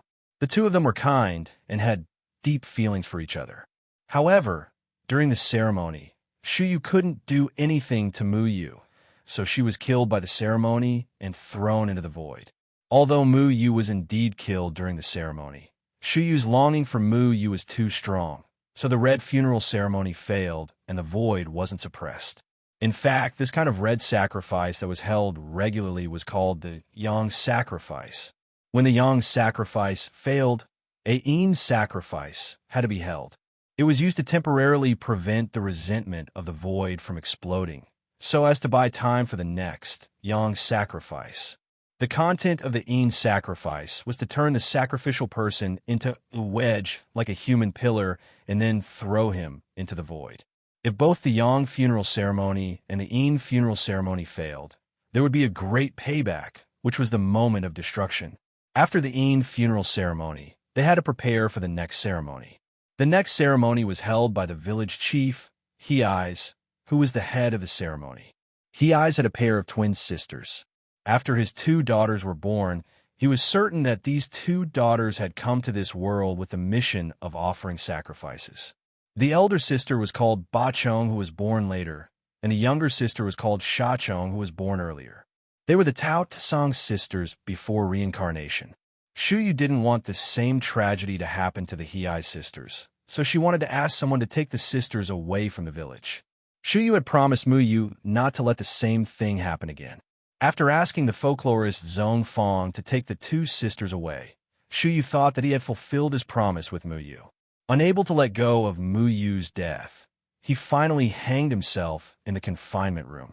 However, what he didn't know was that the only one who had truly escaped from the village was his sister, Yachi. His sister accidentally slipped down the hill and broke her leg. She was found by the villagers. Chapter 42:33. In fact, she was willing to accept the sacrifice because, according to legend, if the sacrifice was completed, she would be able to become one with Yachi. She hoped that Yachi would kill her. However, Yachi did not return until the day of the sacrifice. On the day of the sacrificial ceremony, due to the lack of a Gemini, which the despairing Sha Zhong was hung with a rope and thrown into the void. However, there was no room for mistakes in the ceremony. The one who killed Sha Zhong was not Yachi Zhong, but still could not prevent the resentment in the void from erupting. Thus, a mistake in the ceremony led to the opening of the void, resulting in the moment of disaster. Thus, Sha Zhong descended with resentment and hatred, killing the surviving villagers one by one. As he watched the villagers die, he laughed wildly. On the way out of the village, Yachi looked for food. By the time he returned, the village had already disappeared. Due to the seal of the void being completely removed, the resentful spirits in the destroyed village overflowed from the void. Once people breathed into miasma, they would see the yellow springs and go crazy until they died. The village that was surrounded by Su had a dark night that no one could escape. From the outside, The village looked like a forest surrounded by fog. However, once someone was lured in, they would never return. Thus, it was called the village that disappeared from the map. One day, many years later, the Tao Tsang sisters, who had not returned for many years, came to the forest that they had not been in for a long time. Due to their strong spiritual perception, they encountered Cocoon, who was similar to Sha Zhong's sister. They were lured to the village that disappeared from the map. The worried sister, Su, chased after them. The sister was the reincarnation of the previous life sister, Sha Zhong. She was lured back to the village. In the ending of the game, Tao Tsang and I replaced Yachi in the previous life and completed the sacrifice, killing the sister. At the end of the game, Xiao Chen was immersed in the background of the game and the emotional world of the protagonist. In the ending, Tao Tsang and I was bewitched and had no choice but to strangle Tao Tsang Ying to death. In the end, she chased after her sister who had turned into a red butterfly and cried in despair. Xiao Chen did not dare to imagine. If it was him, he would be living a life worse than death. After listening to the story, Yu could not calm down for a long time. This is superstition. He said, every country has people who believe in superstitions. Xiao Chen said, fortunately, we don't live in such a world. Actually, such a sacrifice does exist in Japanese folklore. But I think it's not only shocking, but also cruel. The boy suddenly asked, if it were you, would you be willing to complete the ritual? I don't want to, he replied angrily. I'll definitely kill whoever forces me to complete the ritual. It was rare for him to be so murderous. Just imagining such a scene infuriated him. Then, Chen to the end, Su to the end, Chen to the world, to the world, to the world, to the world, to the world, to the world, to the world, to the world, to the world, to the world, to the world, to the world, to the world, to the Su, to the world, to the world. Yu tilted his head. He thought that Xiao Chen would say that he would rather sacrifice himself than kill him. However, Xiao Chen replied, I'd rather kill you than live. Why? Yu was shocked. Chapter 42:34. No matter what, at that time, those who are still alive are the ones who suffer the most. Xiao Chen smiled embarrassedly. If you're dead, you won't feel any pain, right? Those who are still alive are the ones who bear the most pain. Yu was stunned. After a while, he sighed and said, I didn't expect you to be so much more mature than I thought. Indeed, those who were still alive were the ones who suffered the most. At that time, there was no strong contrast between life and death. What was truly intense was pain and relief. Those who were dead were the ones who were relieved. Those who were still alive were destined to bear the burden of longing, guilt, pain, and torture. Some lives were worse than death. Why are you thinking about such heavy things? Xiao Chen mumbled with a strange expression on his face. We're not really going to hold that kind of ceremony. Is there really telepathy between Geminis? I don't know. At least I do. When Yu heard this, he couldn't help but be curious. What exactly is telepathy like? It's like being able to feel your pain, your joy, and when you're unhappy, I'll always be the first to know. When you're happy, I'm probably happier than you are. Xiao Chen paused for a moment and said, I didn't believe in telepathy in the past. It wasn't until this magical thing happened to me that I started to believe in it. When I was young, I often had angina for no reason. I didn't know why. I had asked so many doctors, but they couldn't find a reason. No one knew why I had angina for no reason when my body was fine. At that time, Daddy was worried that I had a heart problem and kept an eye out for information on heart disease. Actually, my heart is fine. Is it because... It's because I can feel your pain? Xiao Chen continued. When I was studying, I knew a teacher who had a twin brother. However, his brother passed away when he was in high school. I once asked him if there was really telepathy between Geminis. He suddenly shed tears right in front of me. Why? That teacher told me about what happened in high school. At that time, he was rebellious and quarreled with his parents. His parents told him to go buy something, but he slammed the door and left. His younger brother saw that he was in a bad mood, so he tried to ask if he wanted him to buy something for him. Then, he nodded and agreed. Then, you could guess the ending. Then something happened on the way there. Suddenly, he felt a strong heartache. He didn't know why, but at that time, he realized that something had happened to his brother. So, he planned to go out to look for him. Just as he was looking for the key, he received a call from his uncle. He said that his brother had been in a car accident and his condition wasn't optimistic. He cried all the way to the hospital, but only saw his brother's body. Since then, he hasn't been able to recover for many years. The bond between the twins was much stronger than ordinary familial love. This was because twins were born from the same egg. It was another part of himself, the same body of flesh and blood, the same spirit. Chapter 42:35. Therefore, regardless of whether it was Yu or Xiao Qin, the other party was an inseparable part of their lives. Xiao Qin couldn't help but feel emotional.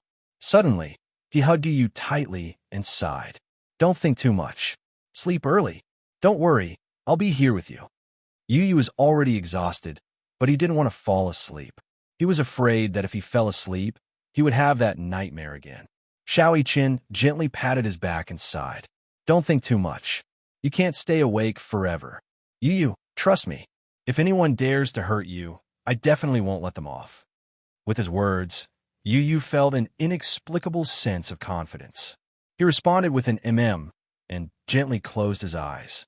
When the first ray of sunlight shone through the window, Xiao Qin opened his eyes slightly. However, he saw that the side of the bed was already empty. Yu, where did she go? Why did she wake up so early? Xiao Qin muttered to himself. He flipped over and got out of bed. When he walked out of the room, he didn't know why. Even though it was a familiar scene, the familiar furnishings gave him a strange feeling. Yu. He tried to call out, but there was no response. Mommy, Daddy? Xiao Qin walked over and pushed open the door. The huge villa was cold and desolate. There wasn't a single trace of life in it. What's going on? Xiao Qin became even more suspicious. Where did everyone go? He hurriedly ran to Yu Yao's room. As he shouted Yu Yao's name, he pushed open the door to Yu Yao's room. However, he couldn't help but look at the empty bedroom. The lonely crib was still there. On the bed were the handmade wind chimes that Yin Shishir had specially made for Yu Yao. When a morning breeze blew in, the wind chimes fluttered. However, in this dead silent room, there was a sense of desolation. Yu Yao. Xiao Qin felt an inexplicable sense of uneasiness. He didn't know why, but he had a bad premonition. Suddenly, there was the sound of hurried footsteps outside the door. Xiao Qin caught the subtle movement and pushed the door open. As he walked out the door, he smelled a faint smell of blood.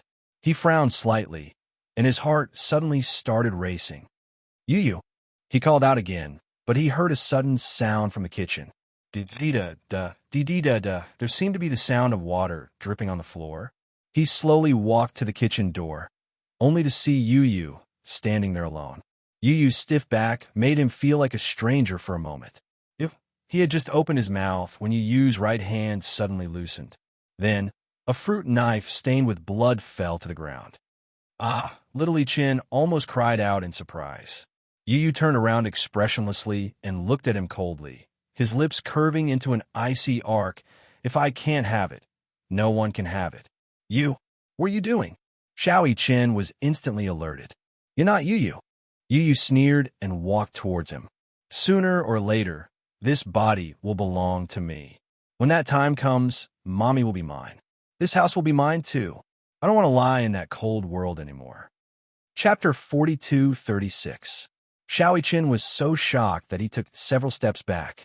He clenched his fists and looked down at Xiao Qin's wrist that was stained red with blood. Your hand. Xiao Qin furrowed his brows tightly as a wave of anger surged in his heart. He rushed over anxiously and grabbed Xiao Qin's collar. Gritting his teeth, he said, This isn't your body. You don't have the right to touch it. Oh, does your heart ache for it? Yu raised his eyebrows and looked at Xiao Qin up and down. His gaze was cold as ice. Then what right do you have to interfere in the matters between me and him? Who says that this body doesn't belong to me? Look, I can control it as I wish. As he said this, he grabbed Xiao Qin's wrist. I could do whatever I want. No one can interfere with me. Since I'm destined not to have it, I'd rather destroy it than leave me behind. Yu pushed Xiao Yichen away forcefully with both hands. Xiao Yichen didn't know where Xiao Yichen got his strength from, but he slammed hard against the wall and fell to the ground in a sorry state. He was about to get up when he saw a hand sticking out of the unlatched cupboard door. He widened his eyes in shock and reached out to touch it gently. He recognized the diamond ring on the ring finger of that hand. It was Yun Shirshi's hand. Her hand came out of the cupboard weakly without a trace of life. Xiao Yichen looked at Yu in disbelief and then looked at Yun Shirshir. He swallowed hard and opened the cupboard door, only to see Yun Shirshir's cold body curled up in the cupboard. Little Yichen let out a yelp and sat up in bed abruptly. The action of straightening his body pulled him back to reality from the nightmare. Xiao Yichen opened his eyes and saw the world in front of him clearly. It was a familiar bedroom, familiar furnishings, and familiar windowsill. The sunlight shone in from the window and finally made his body, which was covered in cold sweat, feel a trace of warmth. However, he could no longer distinguish whether what was in front of him was a dream or a dream within a dream. Although it was a dream, the scenes in the dream were still deeply imprinted in his mind. Especially the scene in the kitchen. It tugged at his heart fiercely. How could he have such a dream? Yu. He turned around and saw that the bed was empty. He couldn't help but wonder if this was a dream or reality. Xiao Yichen held his forehead in pain. He unsteadily lifted the blanket and got out of bed. He shuffled on his slippers, opened the door, and stood at the door of the room. He was still in a daze. He finally understood how torturous a deep nightmare could be. Just by recalling the scene in the dream, he didn't dare to imagine what would have happened if he hadn't woken up. Xiao Yichen leaned against the wall in pain.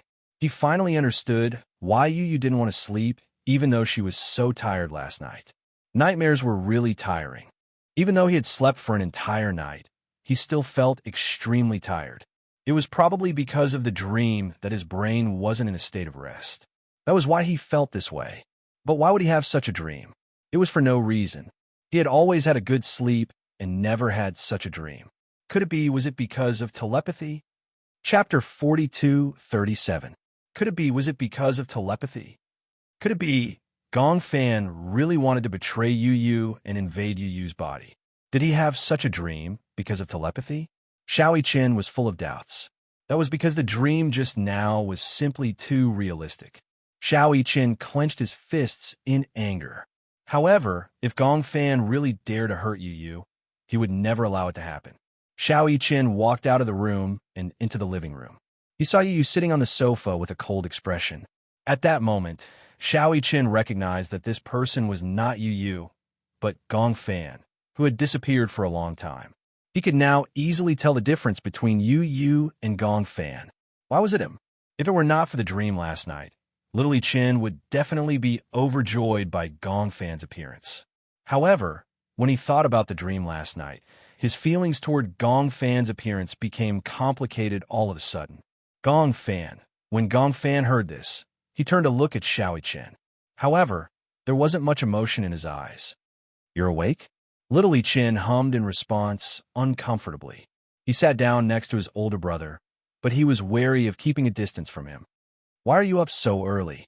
When Gong Fan heard this, he took a sip of milk and said calmly, "I wanted to get some sun." Perhaps it was because he had been asleep for too long that Gong Fan didn't want to waste time sleeping. Hence, he got up early in the morning. In the living room, sunlight shone in and landed on his body. It was as if he was covered in a layer of gold. Xiao Yichen's eyes met his briefly.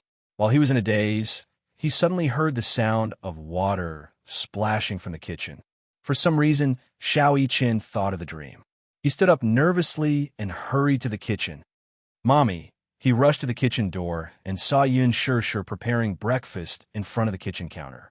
She jumped in fright when she heard Xiao Yichen's voice. She turned around to look at the door, only to see Xiao Yichen heave a sigh of relief when he saw that she was only washing the cups. He was scared to death. What happened? Yun Shirshir was a little nervous, thinking that something had happened. "What's wrong?" "Oh no, nothing." Xiao Yichen walked to Yun Shirshir's side and whispered, "It's Gong Fan, ugh." Yun Shirshir also knew that the person who woke up today was Gong Fan. However, there wasn't much surprise on her face. Instead, there was a faint worry. She was obviously worried about Yu. Last night, she saw with her own eyes how Yu struggled to wake up from his dream. He told her tiredly that in his dream, Gong Fan held a knife and stabbed his heart.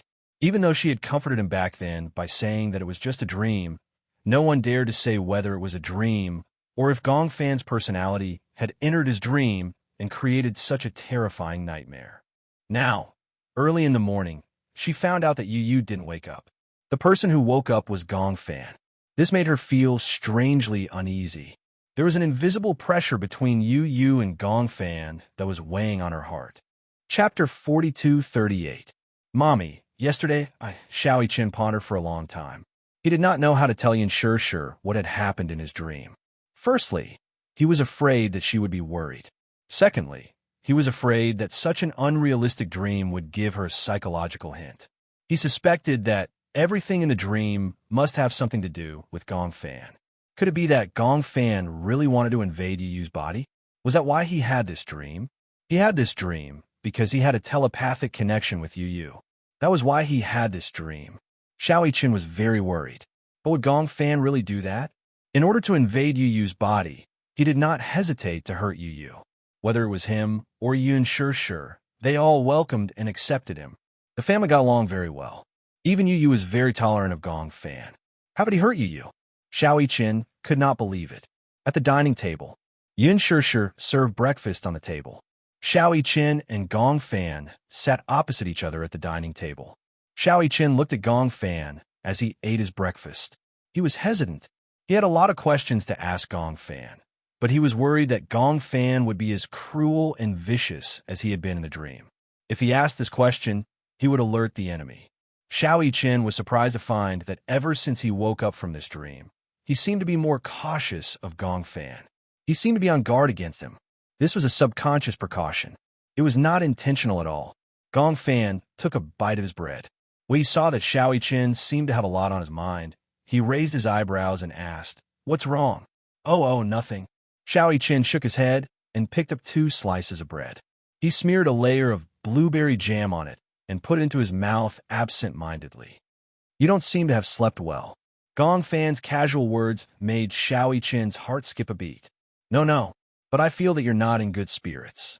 It was not deliberate concern. Although Gong Fan's tone was not that warm, one could tell that he cared.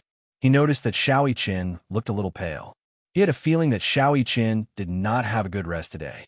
He looked a little tired, and his complexion was a little worse. Little Qin touched his cheek and gave a perfunctory reply. "Maybe it's because I had a nightmare." Nightmare? However, Gong Fan did not think so. Xiao Qin was so carefree. What nightmares could he have? Turning into a box upon landing?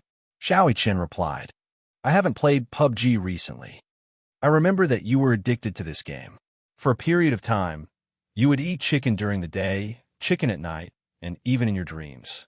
Gong Fan paused, took a sip of milk, and teased, "Did you dream that you were being chased by someone with a frying pan?" Ahem. Gong Fan was actually in the mood to joke with him. Xiao Qin felt a little more relaxed. He thought that a dream was just a dream. There was no need for him to take it too seriously. It was just a dream, but it had extended to other aspects. Yu was his younger brother. Similarly, Gong Fan was also his younger brother. How could he not trust Gong Fan and suspect that he wanted to hurt Yu? It was just a dream. Xiao Qin deliberately ignored everything that happened in the dream. Chapter 42:39. Xiao Qin was distracted, and Gong Fan was obviously in a daze as well. He kept using the knife and fork to rub the egg yolk on the plate, as if he was thinking about something. Yin Sure couldn't help but worry when she saw him in a daze. "What are you thinking about?" Gong Fan only snapped back to his senses after a while. He looked up at her and replied, "Oh, I feel a little unfamiliar. I feel like I've been asleep for a long time." Xiao Qin smiled and said, "You're right. You've been asleep for a long time." Gong Fan frowned. Yin Sure asked tentatively, "Do you remember where you were before you fell asleep?" Gong Fan recalled for a moment and looked up. "In Mommy's arms?" You still remember?" "Yeah.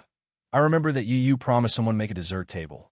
In the end, I was muddle-headed that day and suddenly fainted." "Do you feel that something's wrong?" Why did you suddenly faint for no reason? Yin Shishir asked deliberately, trying to get some clues from Gong Fan. Gong Fan listened and tried to recall his memories. However, no matter how he tried, he was indeed missing a part of his memory from that day. I can't remember clearly, I see. Yin Shishir couldn't hide the disappointment in her eyes, but she hid it very well. Gong Fan obviously noticed the disappointment in her eyes and asked worriedly, "What's wrong? Did something happen that day?" "Nothing." Yin Shishir sat down and smiled. "Let's eat. Let's finish eating early and go for a walk outside, okay?" "Okay." Gong Fan's expression instantly relaxed. He enjoyed the time he spent with Yin Shishir the most, and he felt that the whole world was peaceful and blissful. Xiao Qin still looked troubled. He had an exhausting nightmare last night, and even after waking up for a long time, he still couldn't get over it. In the backyard, Hua Jin stood by the swing and quietly looked at Natalia, who was sitting on the swing and playing by herself. Time was quiet and leisurely.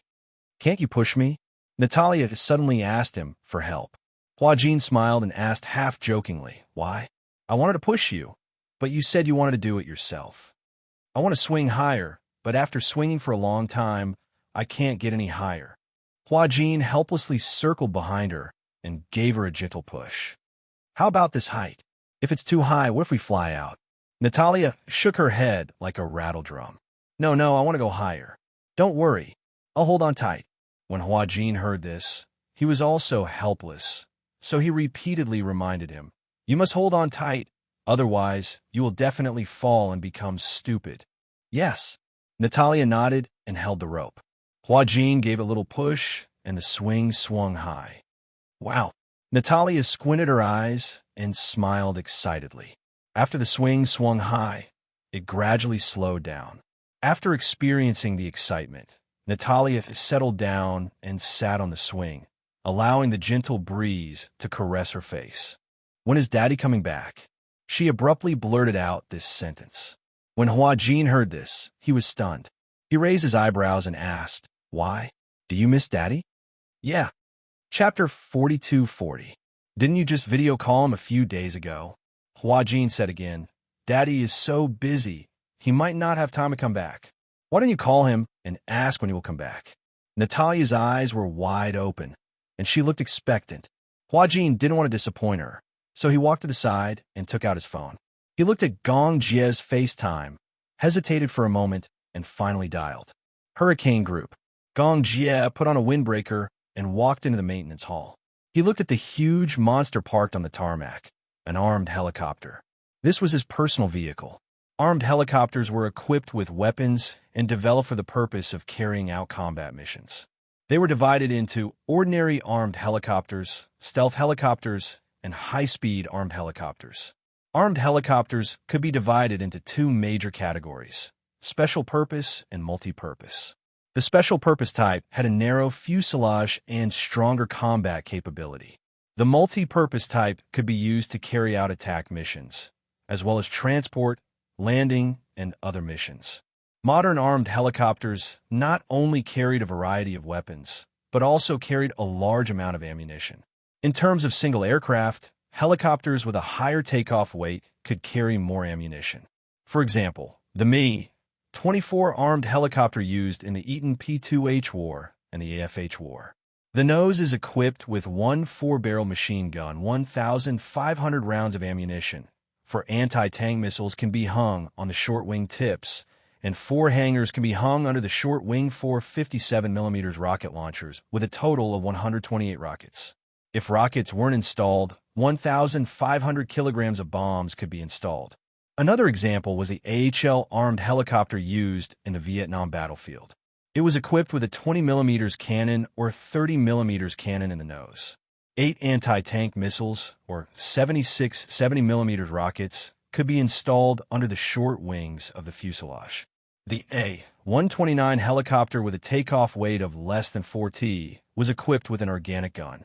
It could carry 8 Hort missiles or 52 70mm rockets. The air combat type could carry 8 Mistral air-to-air missiles. For an organized, armed helicopter unit, its firepower couldn't be underestimated. At this moment, this huge armed monster was undergoing daily maintenance. Men were creatures with a strong desire to conquer. Therefore, they liked cars, tanks, and guns. Not everyone could own such a huge armed monster. This military helicopter was a gift from Gong Xiaoying when he came of age. So far, it had been in service for 10 years. If the results of this maintenance were not good, he would probably have to retire. Gong Jie could not bear to part with her. After 10 years, it was impossible to say that he had no feelings for this comrade. This was the most precious gift he had received when he was 18 years old. For so many years, he had treated it like a treasure. However, now that he was about to retire, he could only lament that time had passed too quickly. This big monster was the AH-1 Cobra armed helicopter. After the end of the Vietnam War in 1990, the United States Marine Corps decided to use the AH-1W Super Cobra as a base to upgrade their armed helicopters in all aspects, and the result was the AH-1Z Viper. The first prototype of the AH-1Z was successfully tested in 2000. Nominally, this was an improvement in the Super Cobra's performance. Within its lifespan, just the cost of maintenance and training alone would be hundreds of millions of USD, or even more than 1 billion USD. Chapter 42-41. Hurricane was especially strict when it came to the maintenance of equipment. Gong Jie walked up to the helicopter and gently stroked it with his hand. He gave it a name, Robin. He gave it this name because Gong Jie used to have an idol when he was young. His favorite was Batman, the main character of Marvel's comics. When he was young, he liked to collect Batman memorabilia, and Robin was Batman's partner and assistant. He was also known as Boy Wonder, and together with Batman, they were known as the energetic duo. When he was young, he also hoped to have a close friend and assistant like Robin, until Gong Xiaoying gave him this military helicopter. For some reason, the first name that came to his mind was Robin. That day, he sat in the brand-new pilot's seat for the first time. Touching the controls, he felt as though the AH-1Z had been given life. Your name is Robin. What do you think? He actually gave this big guy a name just like that, talking to himself. For 10 years, Robin had carried him through the skies. It had also flown over the aurora and the horizon. In the rain of bullets, it had been his most loyal partner. It had helped him shoot down missiles that tried to sneak up on him. Its hard shell had helped him block countless bullets from machine guns. It had also been on the brink of death and had gone through life and death together. Young Master Jia. He walked over during the maintenance, holding a thick stack of test reports in his hands. Gong Jia walked over and asked anxiously, "How is it?" "The test reports are out. Robin has met all the requirements and can continue to serve in the military." Upon hearing this, Gong Jia's eyes lit up. He turned around and jumped onto the big guy happily. It was just like when he had just become an adult and saw it for the first time like a child. Robin, that's great. He thought that Robin couldn't continue to serve in the military. He didn't expect that Robin could continue to accompany him by his side. Just then, his cell phone suddenly rang. Gong Jie answered the call. Soon, Hua Jin's face appeared clearly on the screen. At the same time, Hua Jin also saw Gong Jie's face on the screen. For some reason, Hua Jin saw a smile on Gong Jie's face. It was rare for him to see him smiling so happily. Usually, he had a cold face and an indifferent expression on his face. It was rare to see him smile so innocently like a child. Upon seeing Hua Jin, the smile on Gong Jie's face disappeared, and he cleared his throat awkwardly. What? What's the matter? Hua Jin was speechless. Could it be that his face dampened her mood? For some reason, Hua Jin was a little. Are you free? Gong Jie thought about it for a while. He did not seem to have much free time recently. His schedule was packed. What's wrong? What's the matter? Natalia misses you. He kept asking me. When are you coming back? Give her the phone. Okay. Hua Jin passed the cell phone to Natalia. Natalia held the cell phone and saw Gong Jie's face. She immediately smiled. Daddy, are you busy? She looked at him eagerly. Although she was smiling, the anticipation in her eyes made Gong Jie unable to say that he was busy. Daddy, do you miss me? Natalia asked again. Gong Jie raised his eyebrows and leaned closer to the screen. What do you think? Chapter 4242. How do you know that I don't miss you? If you miss me, you will definitely rush back to see me. Natalia pouted, looking aggrieved. When Gong Jie heard this, he couldn't bear to see her like this. He ran his fingers lightly across the screen as if he wanted to touch her face. Daddy will go back to spend some time with you, okay? Natalia was still not satisfied with this answer. She asked, when will you be back? In a few days. Then in a few days? Gong Jie frowned slightly. He didn't know what to do next, so he couldn't give her an answer immediately. However, if he gave her a half-hearted answer and didn't call her back after agreeing on a time, Natalia would be very disappointed in him and think that he didn't keep his word. Therefore, he had to be very careful when answering this question. Thus, Gong Jie replied, Daddy will call you back tomorrow, okay? Daddy will arrange some work and go back to see you when I have time. If Daddy is really busy, you don't have to come back to see me. Natalia was a little embarrassed. She could tell that Gong Jie was really busy. Although she missed him, she couldn't force him. Natalia was very sensible, well-behaved, and considerate. She didn't like to force people. Seeing this, Gong Jie's heart softened even more. Good girl. I promise to make time to go back to see you, so I will definitely do it. However, I don't know what to do next. Why don't you pass the phone to Uncle? I will tell him something. Okay. Natalia reluctantly passed the phone to Huajin. Huajin took the phone and walked to the side. Before Gong Jie could speak, he lowered his voice and said to him, Did Alice tell you? What did she say? It's about Natalia. Natalia? During this time, Alice hadn't contacted him. Who was Natalia? Noticing the confusion in his eyes, Huajin realized that Gong Jie probably didn't know about this. Alice suspects that Natalia's personality has already appeared. However, Alice said that Natalia's personality is very dangerous. She even knows how to hypnotize people. Therefore, Natalia is in danger. Danger? I might as well say that she is a dangerous person to us. She's like a ticking time bomb. We don't know when she will explode, but we don't know if she will explode. Gong Jie frowned and said immediately, Alice didn't mention this to me. I think she is too suspicious. Huajin paused for a moment and said, I've been under a lot of pressure recently.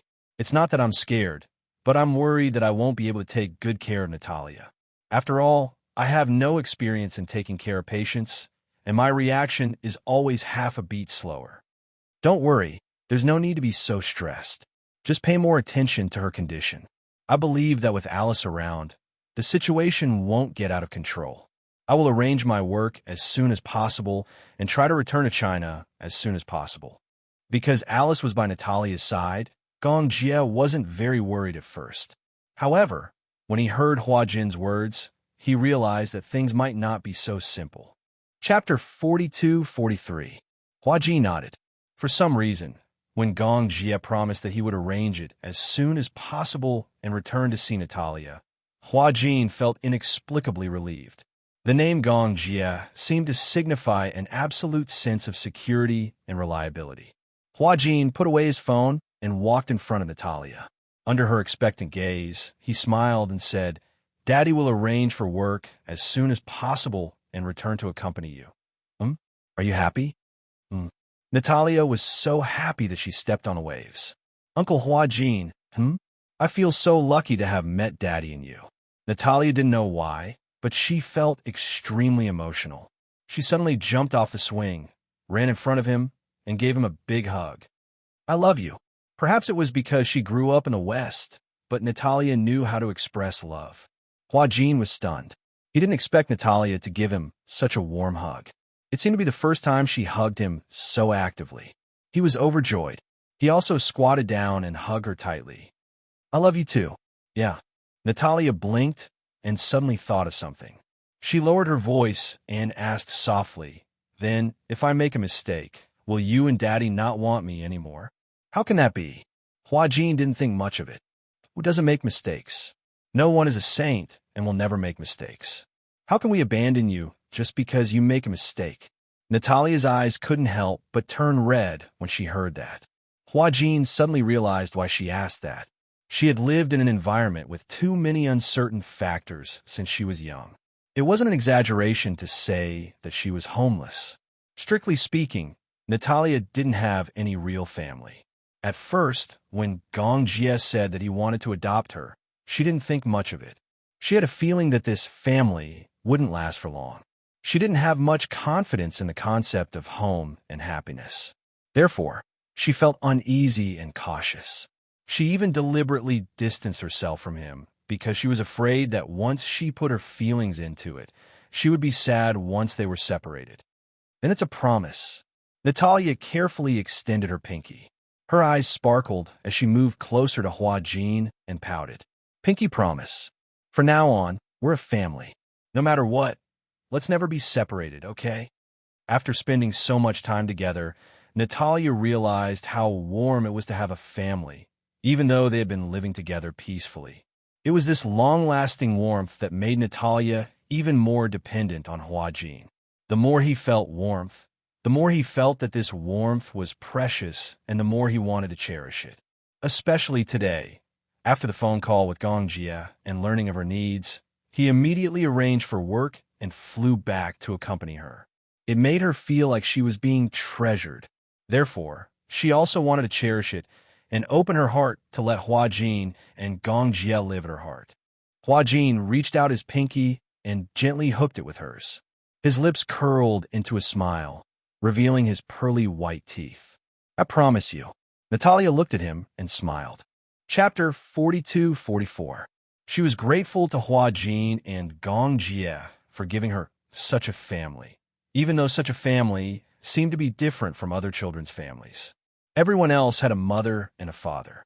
It was a pity that her family didn't seem to be such a combination. Natalia leaned into his embrace and suddenly asked curiously, "If I call him Daddy, what should I call you?" "Uncle." Hua Jin raised his eyebrows. "Isn't that what you've always called me? But I want a mommy too." As Natalia said that, she suddenly smiled mischievously. She sized up Hua Jin and said sweetly, "How about I call you Mommy?" "No," Hua Jin said awkwardly. "I'm a man. How can I call a man Mommy? That's how you address a woman." "But you're prettier than most women." Natalia blinked, but her expression was sincere. Hua Jin was speechless. That, he couldn't deny it. He was indeed prettier than most women. "But that's not a reason for you to call me Mommy." "Huh." Natalia didn't care. She kept calling him Mommy. Hua Jin corrected her, but it didn't work. Finally, under Natalia's coaxing and pestering, he nodded. "You're not allowed to call me that outside. Then what should I call you?" Hua Jin was also confused. "That's right," Hua Jin suddenly said. "How about you call me Daddy too?" After a pause, he felt a little guilty. "Are you willing to call me that?" "I'm willing. But, what if you're both here?" Natalia didn't say it clearly, but Hua Jin understood what she meant. She meant that if Hua Jin and Gong Jie were both present, wouldn't it be easy to confuse them if they both called him Daddy?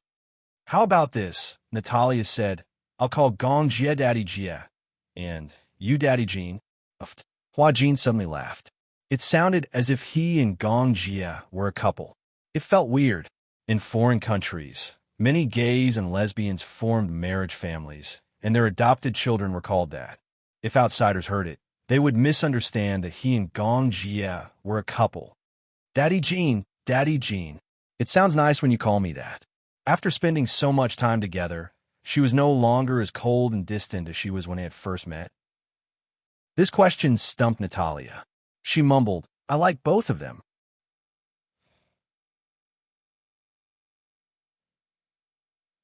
Hua Jin asked again, "If he and I both fell into the sea, who would you save first?" Natalia furrowed her brows. I don't know how to swim. If I save you, I'll die too." "Ha ha." Hua Jin was amused by her serious answer. "What I mean is, if you know how to swim, then I'll definitely save you first." "Why?" "Because Daddy Jie knows how to swim."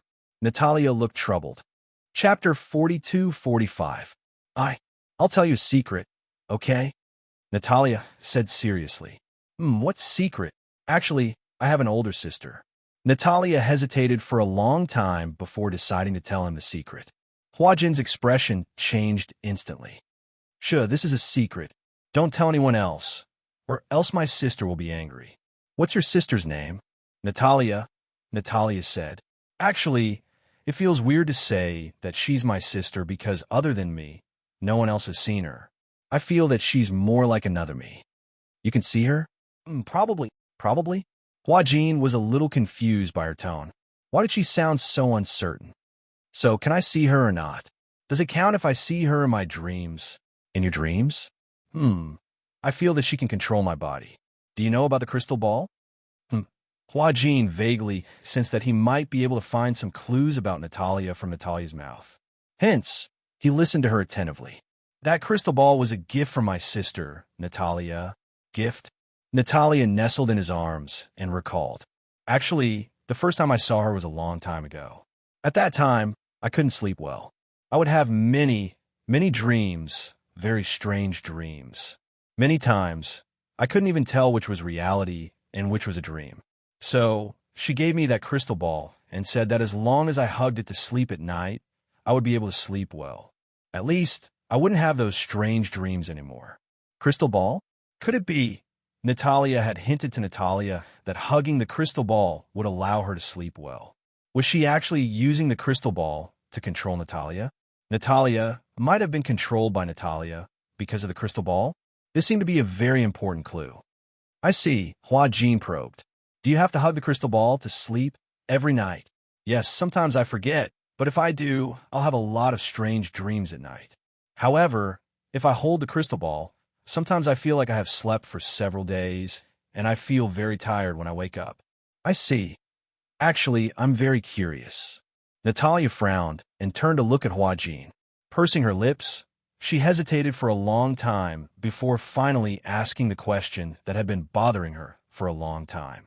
None of you can see Natalia, can you? Hua Jin didn't say anything. He just shook his head subconsciously. I feel that Natalia is very bad. Very bad. Yes, she told me not to trust anyone, including you and Daddy. So, in the beginning I was always wary of you, but slowly I found that you were very good to me, very gentle, just like family. I wanted to get close to you, but every time I wanted to get close to you, she would stop me. How strange. She always seems to be able to see through my heart. Then why do you think she's bad? Because, chapter 42-46. Natalia is like a demon living in my heart. For some reason, this sentence sent a chill down Hua Jin's spine. Did she really say that? In the study, Alice was playing with a fountain pen. Hua Jin sat across from her deep in thought. Outside the window, it was already late at night. Natalia had already fallen asleep.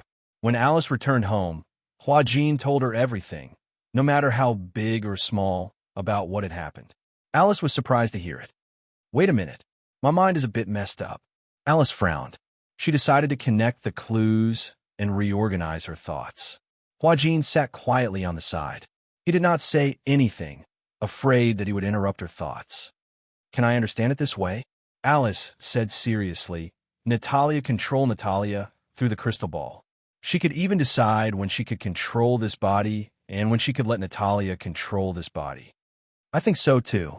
But then, what is Natalia's purpose? Alice could not figure out when Hua Jin mentioned it. She had been thinking about Natalia's purpose and motive, but she could not figure it out. Hua Jin opened his mouth, wanting to say something, but he did not dare to do so. Alice obviously sensed that he had something to say, so she encouraged him. What do you think? I think my idea might be a bit ridiculous. I'm afraid that you will laugh at me if I say it out loud. Even if it's authoritative science, there are many ridiculous possibilities. In real life, there are too many ridiculous things. Why don't you tell me about it? Maybe it's an important idea. Don't you think that it's suspicious that Professor Romanka allowed us to adopt Natalia so easily? Alice was suddenly stunned when she heard that. A white light flashed across her mind. What do you mean? Since Professor Romanka created Natalia, does he have the ability to control this personality? Perhaps, in terms of relationship, Natalia regards him as her father, or perhaps as her master?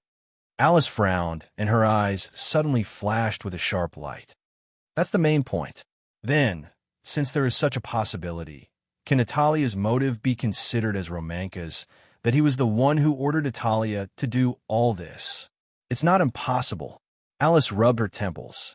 Hua Jin's words had undoubtedly opened up her mind. Then, encouraged, Hua Jin finally voiced his doubts bravely.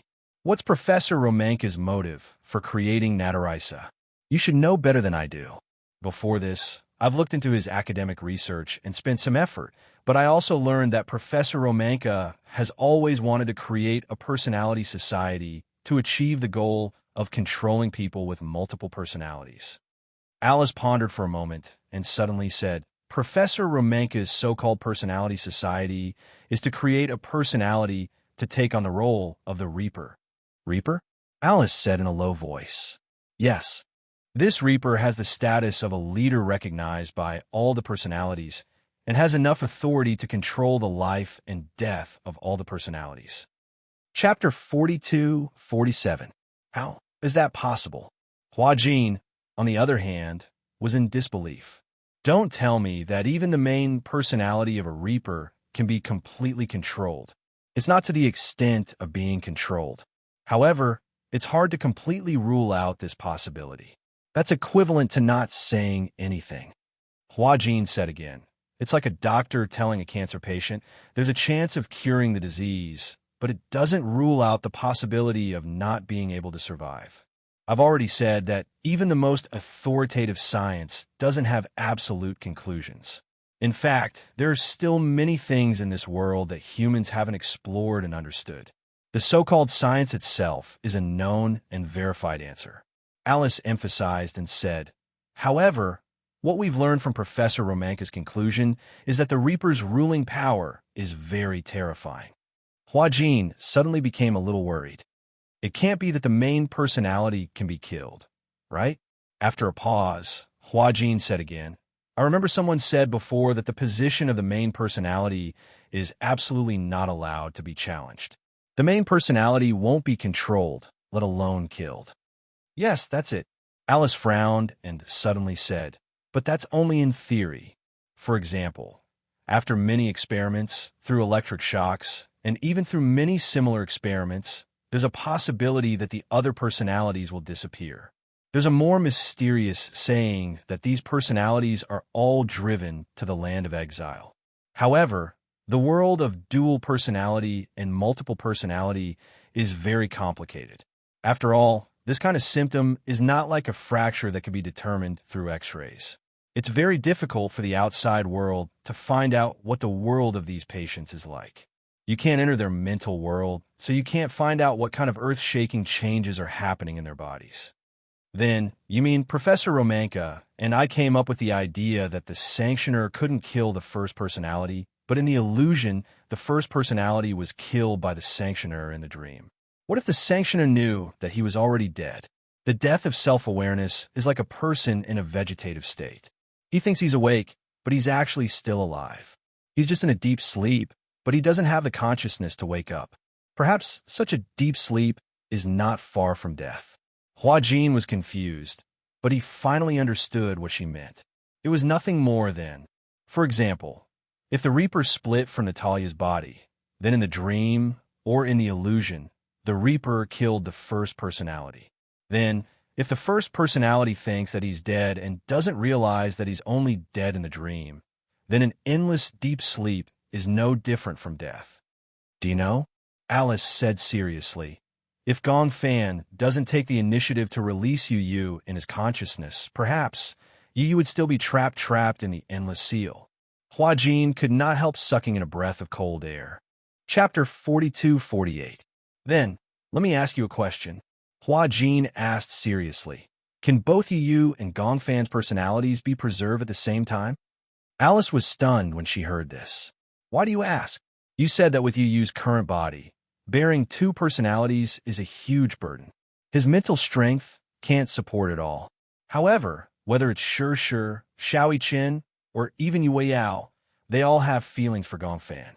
Under such circumstances, if Gong Fan's personality is erased, it won't be a good ending for anyone. Alice frowned helplessly. This is indeed a tricky matter. However, I've already contacted other experts in this field some time ago. When the time comes, we'll discuss it together. After all, I'm alone. With my ability, there might be many limitations. However, if everyone thinks a way together, we won't be completely helpless. Okay. Huajin stood up and said to Alice, I'll go check on Natalia and see if she's asleep. Okay. Huajin went to Natalia's room. At that moment, the wall lamp in the room was still switched off. Natalia was very afraid of the dark. Sometimes, when she couldn't fall asleep, she would sleep with the lights on. Usually, Huajin would come to her room to check on her before going to bed. If the lights were still on, he would turn them off. Gradually, Huajin realized that she didn't like to turn off the lights. Every day, before going to bed, he would come and check on her. This had also become his habit. As he walked into the room, he was surrounded by warmth. Huajin walked to the bed and sat by for a while. He didn't know why, but when he looked down at Natalia's sleeping face, he unconsciously fell into a trance. Natalia slept very quietly. Her eyes were closed, and her eyelashes were long, thick, and slightly curled. Her fair skin was crystal clear, as if it could be broken by the slightest breeze. Before this, he didn't even think that he would like children so much. He couldn't even imagine what it would be like to get married and have a family. Before this, he didn't even like children very much. He always felt that children were noisy. If he didn't teach them well and raise a naughty child, it would be even more of a headache. Nowadays, there were too many naughty children. Some of them were brought up because their parents didn't discipline them well, while others were brought up because their parents didn't have the time. Huajin had been having a headache. This was because he had never had a good family since he was a child. He had been through a lot of hardships growing up, and it was not easy for him to become sensible. He was really worried that he would not be able to give his future children a happy family. This was because he did not have a happy family since he was young. Thus, he did not know what a healthy family was like. Due to an accident, he suddenly became a surrogate father and had a child. In the beginning, he had been caught off guard, but he had gradually gotten used to it. After that, he had completely treated Natalia as his own child, as if she was his own. It was also for this reason that he gradually understood Yun Shishir's feelings. Perhaps, when they grew up and became parents, they would understand their parents' good intentions. Because of this, he hated his father and mother even more. However, that was the grudges of the previous generation. He didn't want to understand, nor did he want to participate. He only wanted to give Natalia a warm family as much as possible. That was all. Chapter 42-49. He only hoped that Natalia could grow up peacefully like other children and have a normal family. Huajin gently reached out and carefully touched her skin. When his fingertips touched her face, he accidentally brushed past her eyelashes. Even though she was asleep, the itchy mark made Natalia shiver. He quickly retracted his hand, afraid that he would wake her up. After making sure that she was fast asleep again, he smiled, lowered his head, and gently pecked her on the forehead. Then, he got up, turned off the lights, and quietly walked out. On the bed, Natalia felt as if she was dreaming and felt the warm goodnight kiss. She couldn't help but curl her lips into a half-smile. At night, Gongfan lay in bed and couldn't fall asleep for a long time. He didn't know why, but he was a little anxious. He looked at the time and saw that it was already very late. He was also very tired, but he didn't dare to sleep.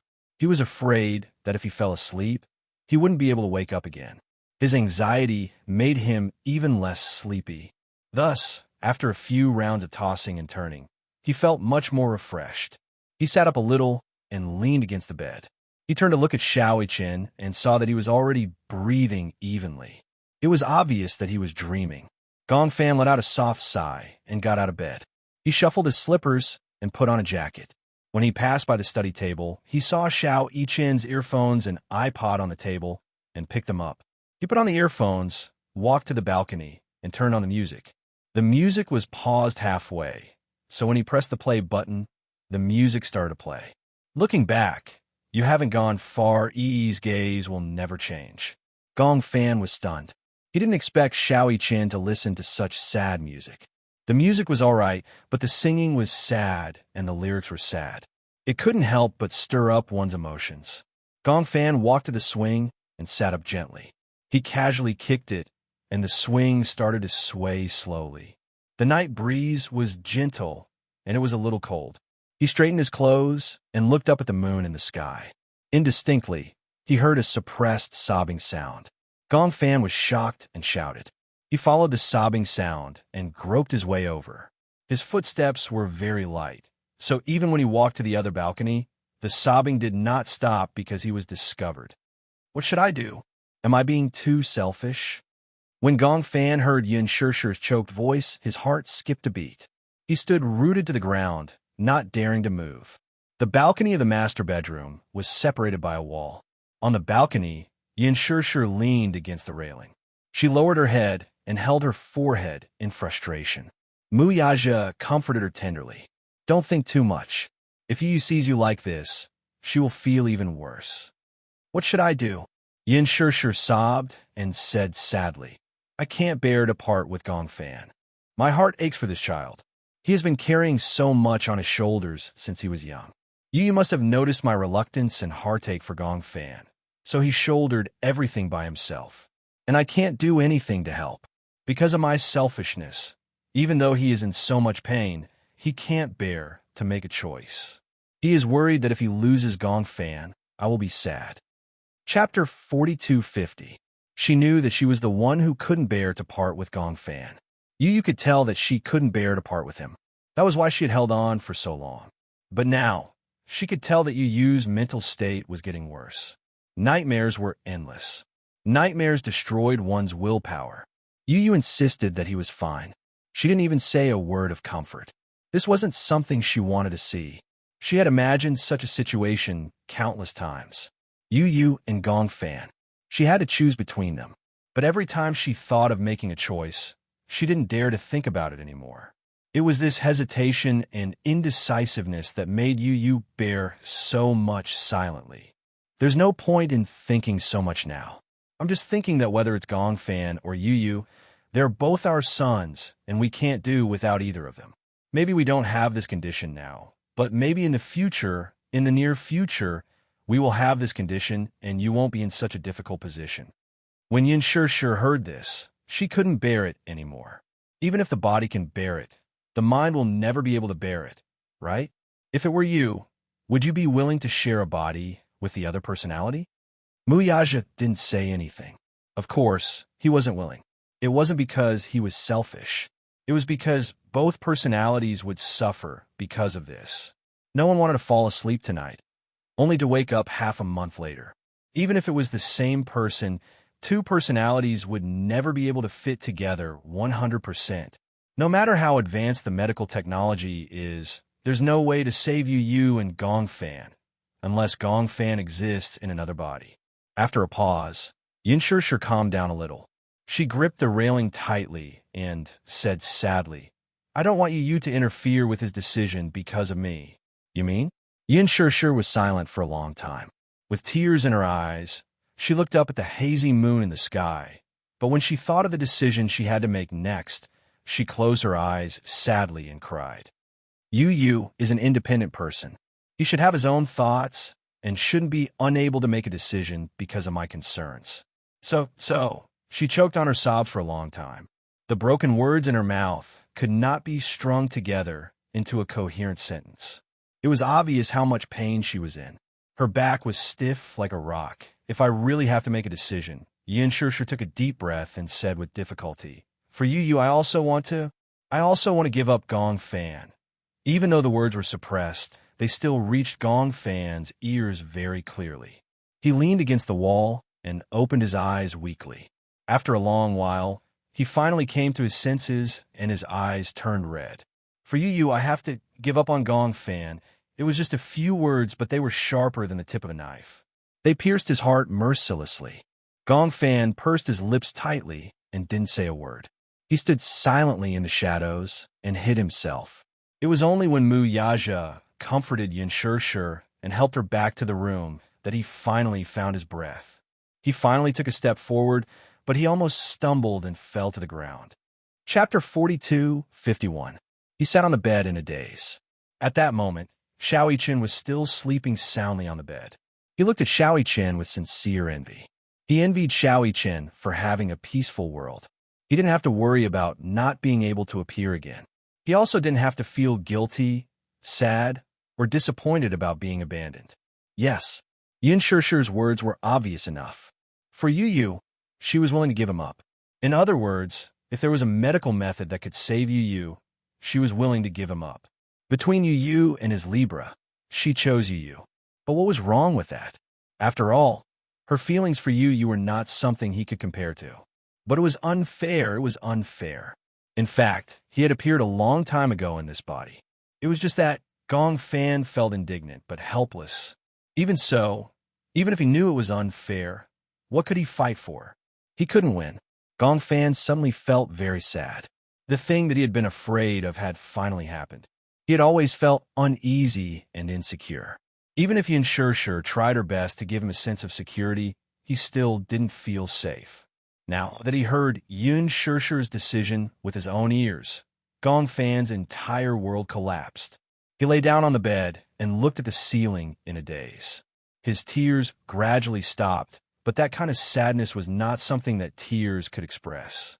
His heart was full of tears, but they couldn't flow anymore. The next day, Xiaoqin realized that Gong Fan was depressed. He sat alone in a corner and ignored everyone who called him. It was just like when Gong Fan returned to the Mu family. He was cold and distant. No matter how patiently Yin talked to him, he either turned around and walked away or pretended not to hear her. Yin didn't know what had happened to make Gong Fan treat her so coldly. Xiaoqin was also very surprised. Why did Gong Fan's attitude toward his family suddenly become so cold? For the next few days, Gong Fan was like this. Xiaoqin could not hold it in any longer. He pulled Gong Fan into the room, and his cheeky smile was replaced by a serious expression. What's wrong with you recently? Gong Fan broke free from his restraints and glanced at him coldly. There was no emotion in his eyes. Since she had already given up on him, she might as well be cold to the end. If he treated them so coldly, they would also be disappointed in him and treat him coldly. In this way, if the day of separation really came, no matter who it was, they wouldn't be reluctant to leave and wouldn't feel sad. That was what he thought. However, his aloof attitude had undoubtedly infuriated Little Chen. Why aren't you talking? He was a little annoyed. Didn't you say that no matter what happened, you would never make Mommy angry or sad?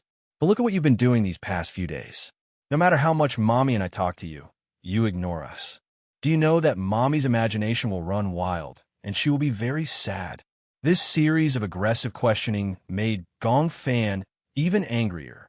He raised his eyes to look deeply at Little Chen and let out a sneer. Chapter 42:52. He was filled with anger, but he couldn't find a way to vent it. At this point, he still didn't want to make things clear. He didn't even want to vent his anger on Xiaoqin. So he forcefully restrained himself. Gong Fan took a deep breath and turned to leave the room. When Xiaoqin saw this, how could he allow him to leave without saying a word? Hence, he hurriedly reached out to grab him. You haven't answered me. Gong Fan returned to his senses expressionlessly and asked disapprovingly. Answer? What kind of answer do you want? When Xiaoqin saw that his expression was still as cold as ice, he felt helpless. What's wrong with you? I just regret it. Regret. I shouldn't have come back in the first place, and I definitely shouldn't have let you wake up. That way, I could have occupied this body without any worries and wouldn't have to worry about competing with anyone. As he said this, Gong Fan angrily flung his hand away. He naturally thought that Xiaoqin would naturally be on the same side as Yin Shur. He would probably choose to give up on him too. After all, compared to him, he would definitely prefer Yu. Xiaoqin was probably one of the people who had given up on him, just like Yin Shur. As for him, he wasn't needed. What else was there to say to him? Gong Fan said resolutely, What I regret the most is treating you as my family. After saying this, he ignored the petrified Gong Fan and left indifferently. Xiaoqin stood rooted to the ground for a long time, trembling in disbelief. He was angry that Gong Fan had let down his mommy's love. Mommy doted on him so much, but he had actually said such cruel words. Xiaoqin didn't know what Gong Fan had experienced. He didn't even know that Gong Fan had eavesdropped on the conversation between Yin Shur and Mu Yaji yesterday. Hence, he only thought that Gong Fan had thoughts of betrayal. Was he planning to betray Yu and monopolize her body? Xiaoqin reacted and quickly chased after him. Before Gong Fan could go far, He rushed forward and grabbed his wrist. He shouted sternly, "You're not allowed to leave. Speak clearly." Gong Fan was also stunned. He had never seen such a furious Xiao Chen. He was like an enraged Tyrannosaurus, glaring at him like a tiger eyeing its prey. "I won't allow you to betray Mommy and Yu. When Yin Shishir heard Xiao Chen shout, she anxiously walked over with Yue Yao in her arms. However, when she saw the two of them confronting each other, her eyes widened in shock. "What happened?" she asked, completely unaware of what had happened between the two of them. Xiao Chen turned around.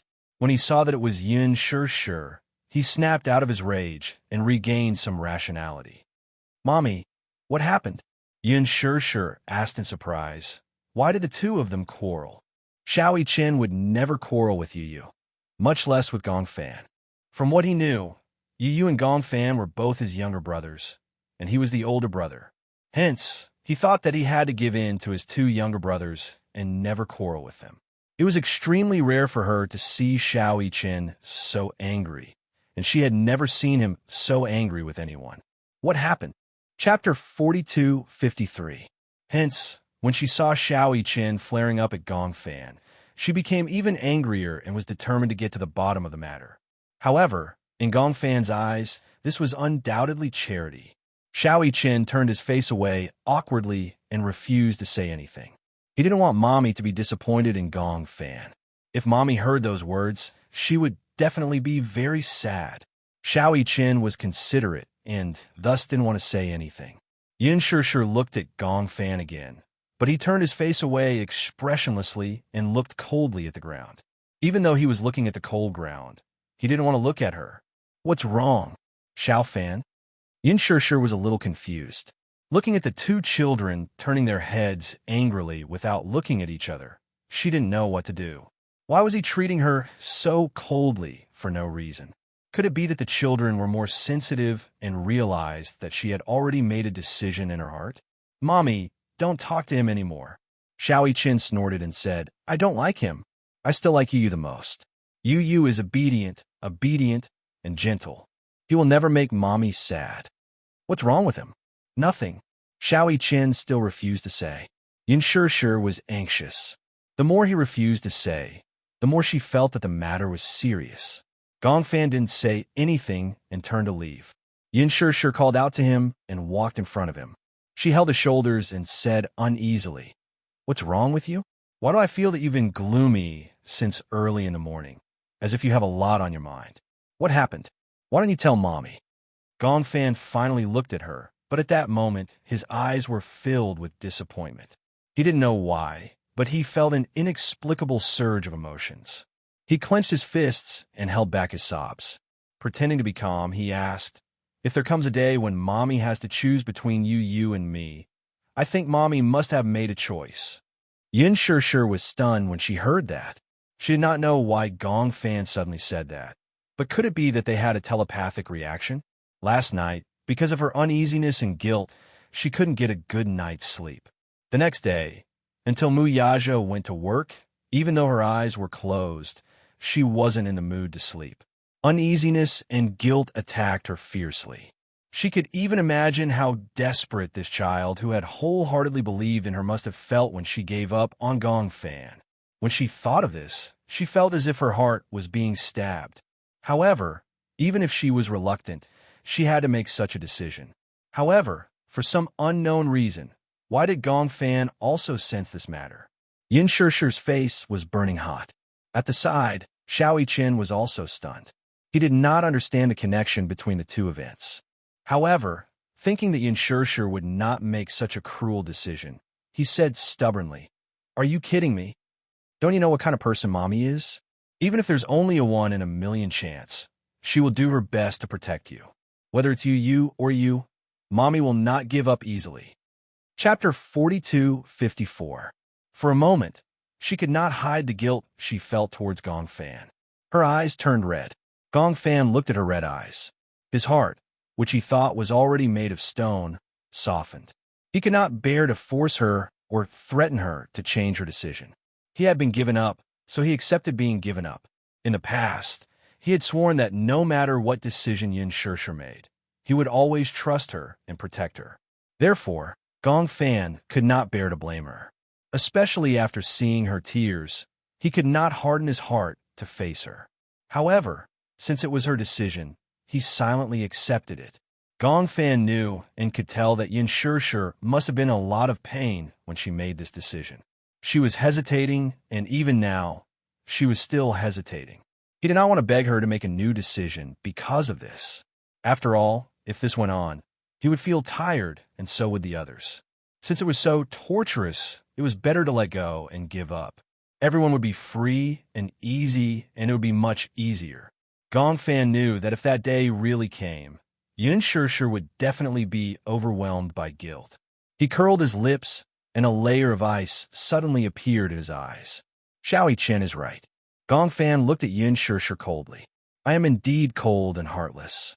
However, how can you say that I betrayed you? In this world, the weak are prey to the strong. Similarly, although we have different personalities, we both have the right to occupy this body. When Yin Shishir heard this, she did not expect him to say such cold and cruel words. The weak are prey to the strong. Between me and him, whoever has the ability has the right to occupy this body. If he doesn't have the ability, he deserves to be reduced to ashes. Am I wrong? As Gong Fan spoke, the expression on his face became even colder. It's best that I disappear immediately. Otherwise, sooner or later, I will make you disappear. This body will truly belong to me. As he spoke, he turned around and was about to return to his room. Yin Shishir stood up in disbelief and stared at him in disbelief. Who instructed you to say these words? Orders. Gong Fan did not even turn his head as he said indifferently, no one instigated me. These are my words from the bottom of my heart. That's all. With that, he walked away, leaving Xiao Chen and Yin Shishir looking at each other. When Gong Fan returned to his room and saw Yin Shishir and Xiao Chen outside the door with a bang, Yin Shishir was still in a daze. She found it hard to believe that Gong Fan had said those words from the bottom of his heart. He wasn't sincere. What's going on? Why did he become like this? Yin Shishir shook her head. He's not Gong Fan. Gong Fan wouldn't do this to me. Mommy, calm down. Xiao Chen also felt that there was something suspicious about this. Why did Gong Fan suddenly become so cold and indifferent in just one night? He even said such overboard words? What happened? Yin Shishir couldn't help but feel suspicious. Could it be that this is another personality that he has? Otherwise, why would Gong Fan say such heartless words? Gong Fan has always been like this. Have you forgotten how he was when he first came back? To us, to you, to Daddy, and to Wei Yao, he seemed to look at everyone with hatred, right? Chapter 42:55. That night, Gong Fan didn't come out to have dinner with everyone. Instead, he hid in his room alone. He had a very serious stomach problem.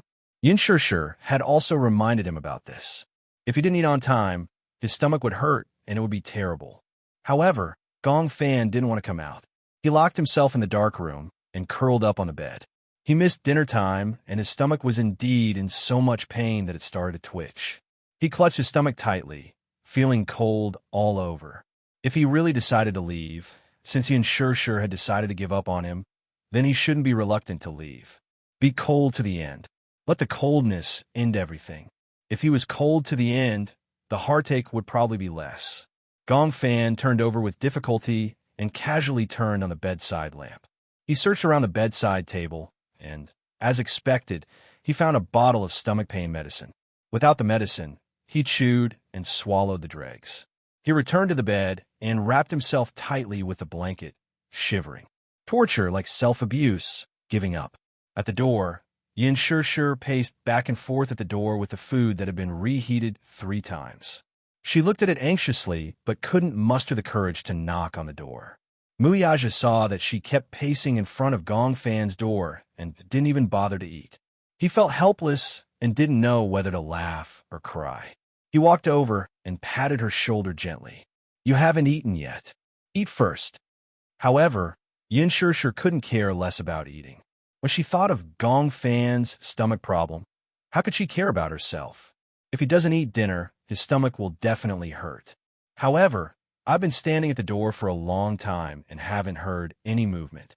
Could it be that his stomach is hurting and he's enduring it and unwilling to tell me? Yin Shishir rubbed her forehead in frustration and her eyes turned red again.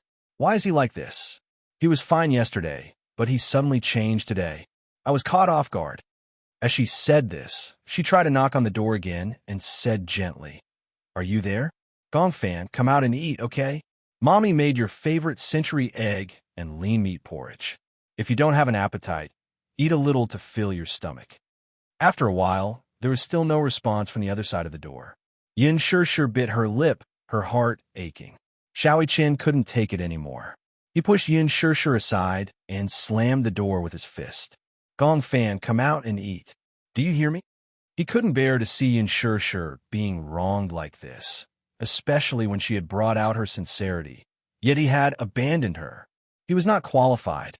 However, even though he knocked on the door loudly, there was no response from inside at all. Was he completely ignoring them? Xiao Chen was instantly enraged, ignoring Yin Shishir's attempts to stop him. He lifted his leg and kicked the door open. His violence shocked Yin Shishir. She rushed in behind him and saw that Xiao Chen had just turned on the lights and saw a figure curled up under the blankets on the bed. Xiao Chen, who was originally in a rage, saw a bulging figure under the messy blankets. He walked over suspiciously and lifted the blankets. However, he saw Gong Fan hugging his arms and his body curled up like a shrimp. His forehead was covered in beads of cold sweat. Beads of sweat were dripping down from his temples. His pajamas were also drenched in cold sweat. Chapter 4256. What's going on? Xiao Chen was shocked. Yin Shishir and Mu Yaja surrounded him anxiously. Amidst the panic, Mu Yaja was sharper. He saw the painkillers on the bedside table and immediately said, "Could it be that his stomach is hurting again? His face is so pale. Could it be that he has low blood sugar?" Yin Shishir said again, "After all, he hasn't eaten for a day. Maybe his blood sugar is low." Xiao Chen couldn't care less. He bent down slightly, put his hands around the back of Gong Fan's neck and knees, and carried him up. "Let's go to the hospital," Xiao Chen said and hurried out of the door. Even though he was also extremely frightened, he immediately made a decision in his moment of desperation. Mu Yaja and Yin Shishir looked at each other and immediately walked toward the garage at the hospital. Gong Fan was hurriedly sent to the emergency room. The three of them waited nervously outside the door for a long time before the door of the emergency room finally opened. The doctor removed his mask and walked out with a serious expression. When Yin Shishir saw him, she immediately went up to him worriedly and blocked his way. "Doctor, how is he?" The doctor glanced at her and asked, "Are you the child's family?" Before Yin Shishir could answer, he glanced at Xiao Chen behind Yin Shishir. Seeing that he looked exactly like Gong Fan, he understood. "Fortunately, you sent him here in time. The child is suffering from acute morphine poisoning. It's probably caused by accidentally taking too many painkillers. We've already pumped his stomach to induce vomiting. If he was sent here any later, I'm afraid that the child would suffer from respiratory failure due to the morphine poisoning. The consequences would be unimaginable." Morphine poisoning. When Yin Shishir heard this, she couldn't help but feel a chill run down her spine. If Xiao Chen hadn't barged in, perhaps Gong Fan would have suffered from respiratory failure due to the morphine poisoning. And all of this, I didn't know about it. Yin Shishir lamented over Xiao Chen's violent barging. If it hadn't been for him, perhaps Gong Fan would have been in deep trouble. Why did this child take so many painkillers? The doctor wondered if Gong Fan had suicidal tendencies. Yin Shishir knew what he was suspecting and answered, "He probably took painkillers because he has a serious stomach problem. In the past, when he took medicine, I was the one who was supervising him. The dosage was strict. This time we weren't by his side. He threw a tantrum and refused to eat. His stomach, so he took the medicine, and his stomach on the pain. Like this." The doctor's tone was, "You're a parent on his too. This kind of dangerous medicine should be kept by the parents themselves.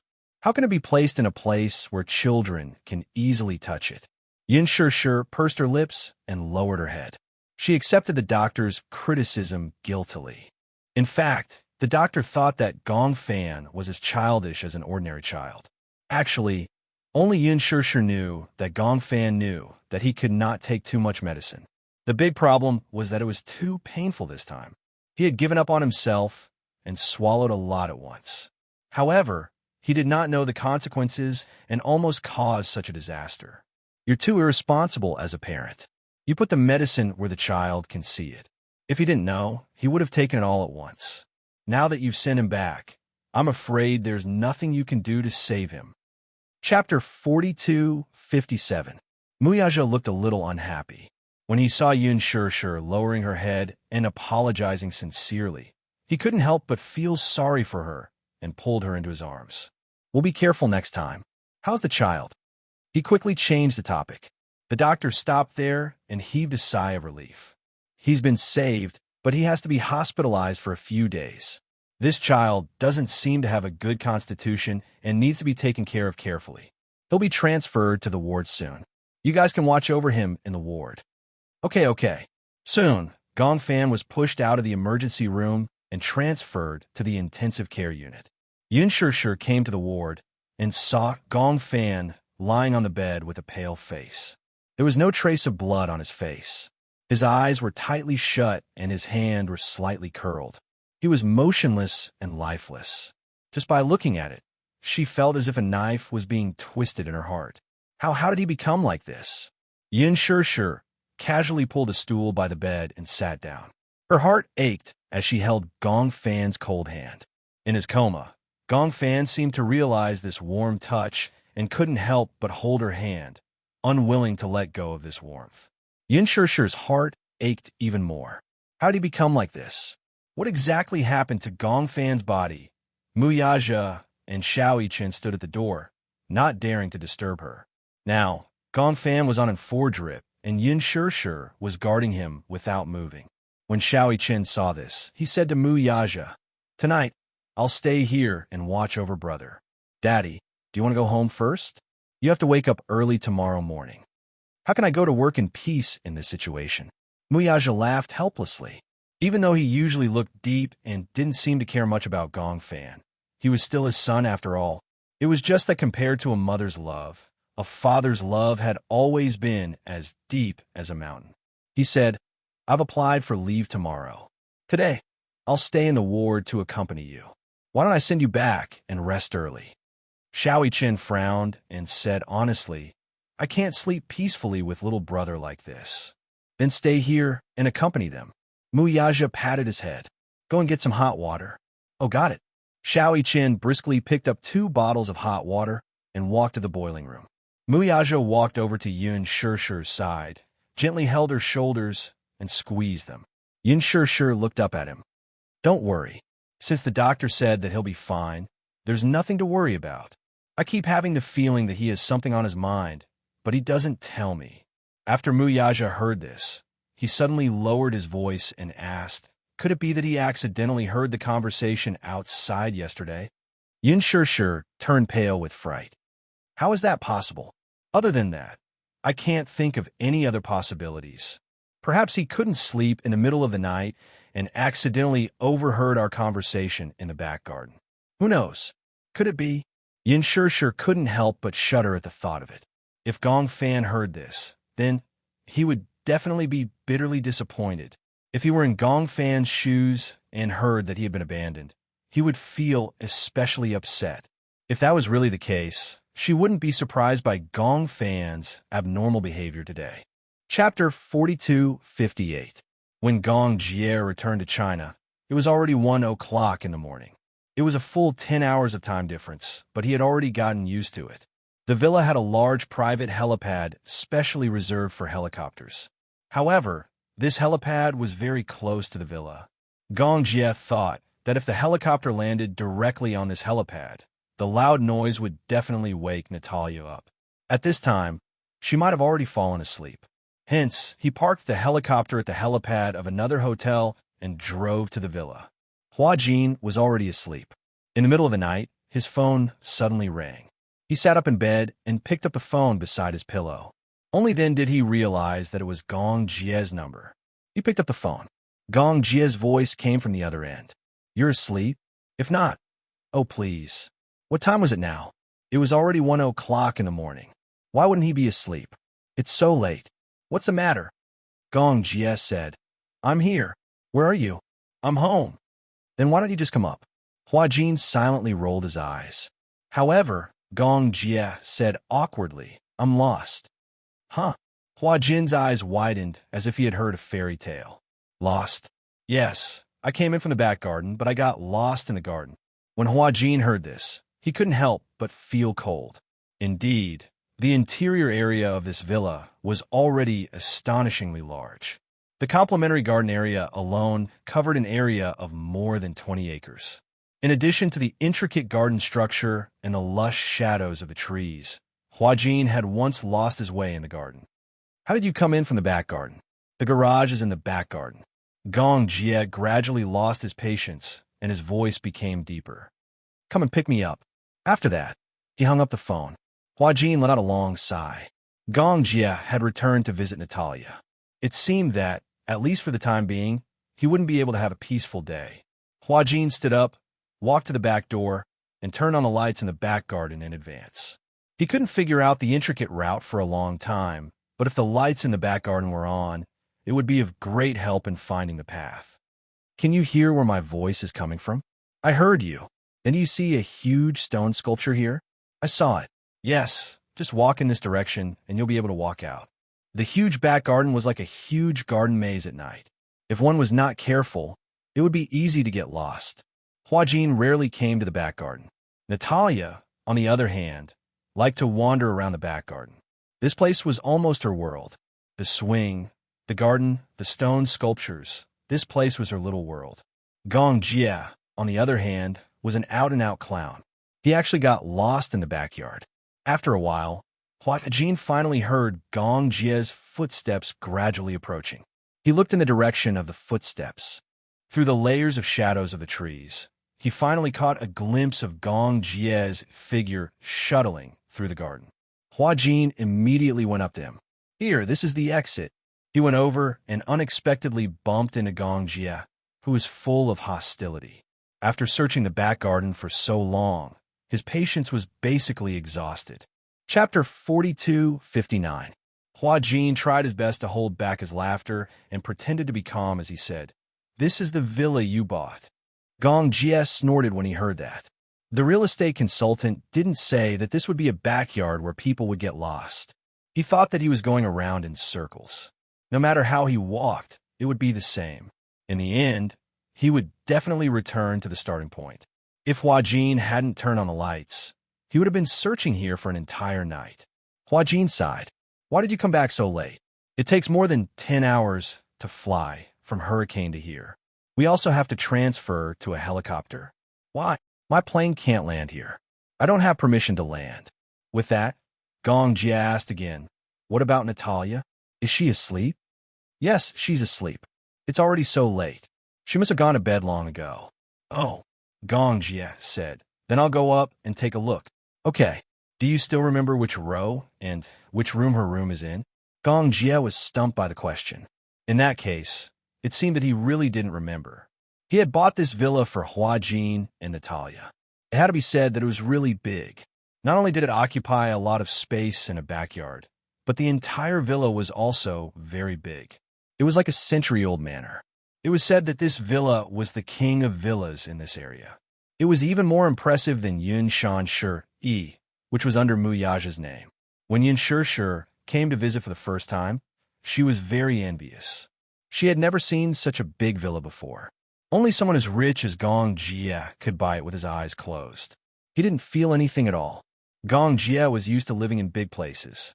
The land that the Gong family occupied could no longer be measured by square meters.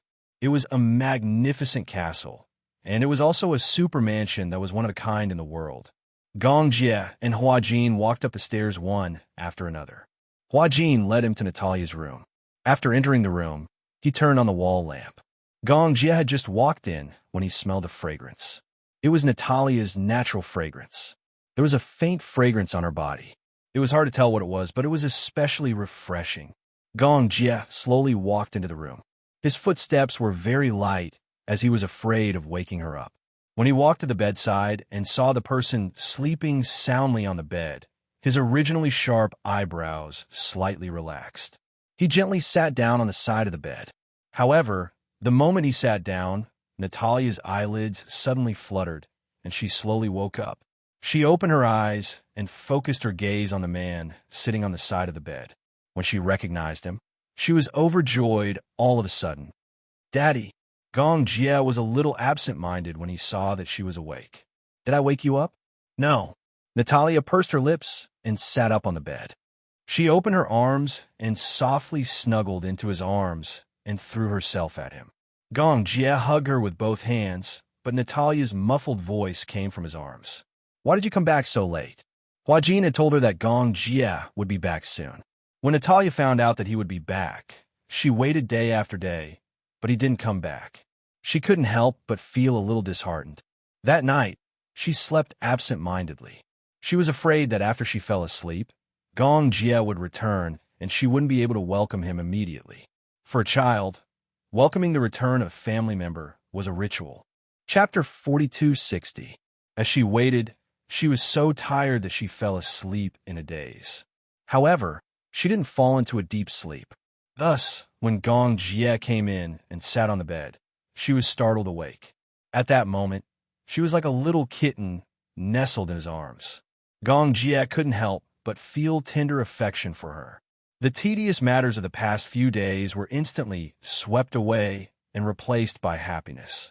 He hugged her and said gently, "Good girl, sleep early. It's already so late." "No, I want to hug you for a while longer." It felt like a century since she last saw him. Natalia was very introverted and rarely mentioned to Hua Jin that she missed Gong Jie. However, just because she didn't say it didn't mean that she didn't miss him. Gong Jie caressed her cheek gently and couldn't help but pinch it. "Have you been good at home?" "I've always been good. Mommy can testify." "Mommy." Upon hearing this, Gong Jie widened his eyes in shock. Why did the little guy suddenly have a mommy for no reason when he wasn't around? At that moment, Hua Jin, who was standing by the door, heard Natalia's words. He blushed guiltily and cleared his throat awkwardly. Natalia acted as though she hadn't heard anything and hooked her finger at Gong Jie. Gong Jie obediently went over and heard her whisper, "He's mommy." She pointed at him with her finger. Seeing that she was pointing at him, Hua Jin guessed that she was whispering something. In a moment of panic, he said, "Hey, Natalia, don't talk nonsense." Gong Jie looked back meaningfully and sized him up with a deep gaze. He didn't know whether to laugh or cry. "Mommy?" Hua Jin was speechless. "Huh, did you secretly change your sex when I wasn't around?" "No," Hua Jin muttered pitifully. "She wanted to call me that. I can't argue with a child, right? I told her not to call me that in front of others. It's fine if she calls me that in private. Because I see that everyone else has a mommy. Why don't I have one? I don't have anyone else by my side. Besides, no matter whose mommy it is, she's not as pretty as my Hua Jin's mommy." Cough, cough. Luckily, Hua Jin didn't drink any water. Otherwise, he would have choked on a big mouthful of water. "Stop calling me that." Hua Jin emphasized it again and glared at her. "Otherwise, I'll be laughed at." Natalia covered her mouth and snickered. When Hua Jin glared at her again, she meekly replied, "Got it." Even though she expressed her acknowledgement, she still had a smile on her face. What Hua Jin did not notice was that Gong Jie, who was beside him, could not help but curve his lips into a gentle smile. However, he deliberately turned his face away so that Hua Jin could not see the faint smile at the corner of his lips. "Stop fooling around," he grumbled. Between his words, his authority as a father was fully displayed. Natalia knew that Gong Jie wouldn't allow her to sleep late. She replied with a disappointed "oh" and went back to bed obediently. Gong Jie covered her with the blanket. Natalia asked carefully from under the blanket, "What's the weather like tomorrow?" Is it sunny?" Gong Jie turned to look at Hua Jin. "If I remember correctly, it should be sunny tomorrow." Chapter 4261. I want to fly a kite. Fly a kite? Gong Jie was a little surprised. When Hua Jin heard this, he immediately said, "I bought a strife kite some time ago, but recently it has been cloudy. The weather changes all the time. If it's not raining, it's too cold. So, she has been waiting for the weather to clear up so that she can fly a kite. When Gong Jie heard this, he nodded. Didn't you say that it's going to be sunny? Sleep early. After breakfast tomorrow, we'll fly a kite together. Daddy, do you know how to fly a kite? No. Ah, then you said that you'll take me to fly a kite. Don't you know how to fly? Gong Jie curled his lips. You can teach me. Daddy learns very quickly. Okay, then it's a promise. We'll fly a kite together. Don't go back on your word. Okay, it's a promise. After getting his promise, Natalia fell asleep peacefully. Gong Jie and Hua Jin left the room. Hua Jin immediately said, Shall I get you a bed? Where's the bathroom? I want to take a shower. Go upstairs and turn left. It's the second room. That's my room. You can go and take a shower. As Hua Jin and Natalia were the only ones staying here, the other guest rooms did not have beds. Hua Jin wanted to go to the nanny's room and asked the nanny to make a bed, but Gong Jie had already gone upstairs to take a shower. Give me a set of pajamas. He ordered him as if he was instructing a servant. Although Hua Jin was reluctant to do so, he agreed to it quickly. Okay, Hua Jin nodded. So, while Gong Jie was in the bathroom, Hua Jin went to the walk-in closet and took out a brand new bathrobe and a new set of clothes. When he walked in the room, he said to Gong Jie through the bathroom door, Can I leave the bathrobe outside? Is that okay? Gong Jie's cold voice came from inside. You want me to go out naked? Hua Jin felt his face heat up just imagining that scene. Forget it. Send him in. Hence, Hua Jin walked to the door and knocked. Can I come in? I'll send it in for you. As soon as he finished speaking, the door opened from the inside. Hua Jin had thought that the Gong Jie would at most open a small gap, but in the end, it was opened wide, and the steam in the bathroom suddenly rushed out. He couldn't see clearly, so he waved his hand gently to disperse the fog. Suddenly, he saw Gong Jie standing at the door of the shower room, wiping his wet hair with a towel. His gaze uncontrollably swayed downwards, following the fine and distinct lines of the skin. His gaze followed the droplets of water that continued to slide downwards until he caught a glimpse of it. Suddenly, his eyes widened, and he didn't dare to look anymore. He abruptly turned around, as if he was sitting on a speeding roller coaster. His heart suddenly beat violently. Gong Jie noticed his big movement and frowned slightly. He turned around and saw Hua Jin's back facing him nervously. For a moment, he was confused. What was he doing? Clothes. Oh, Hua Jin was absent-minded. With his back facing him, he passed the bathrobe behind him. Gong Jie looked at his nervous expression, as if he was avoiding it.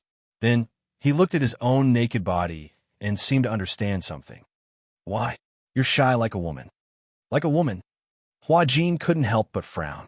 What did he mean by like a woman? Gong Jie asked again. You've never seen another man's body before?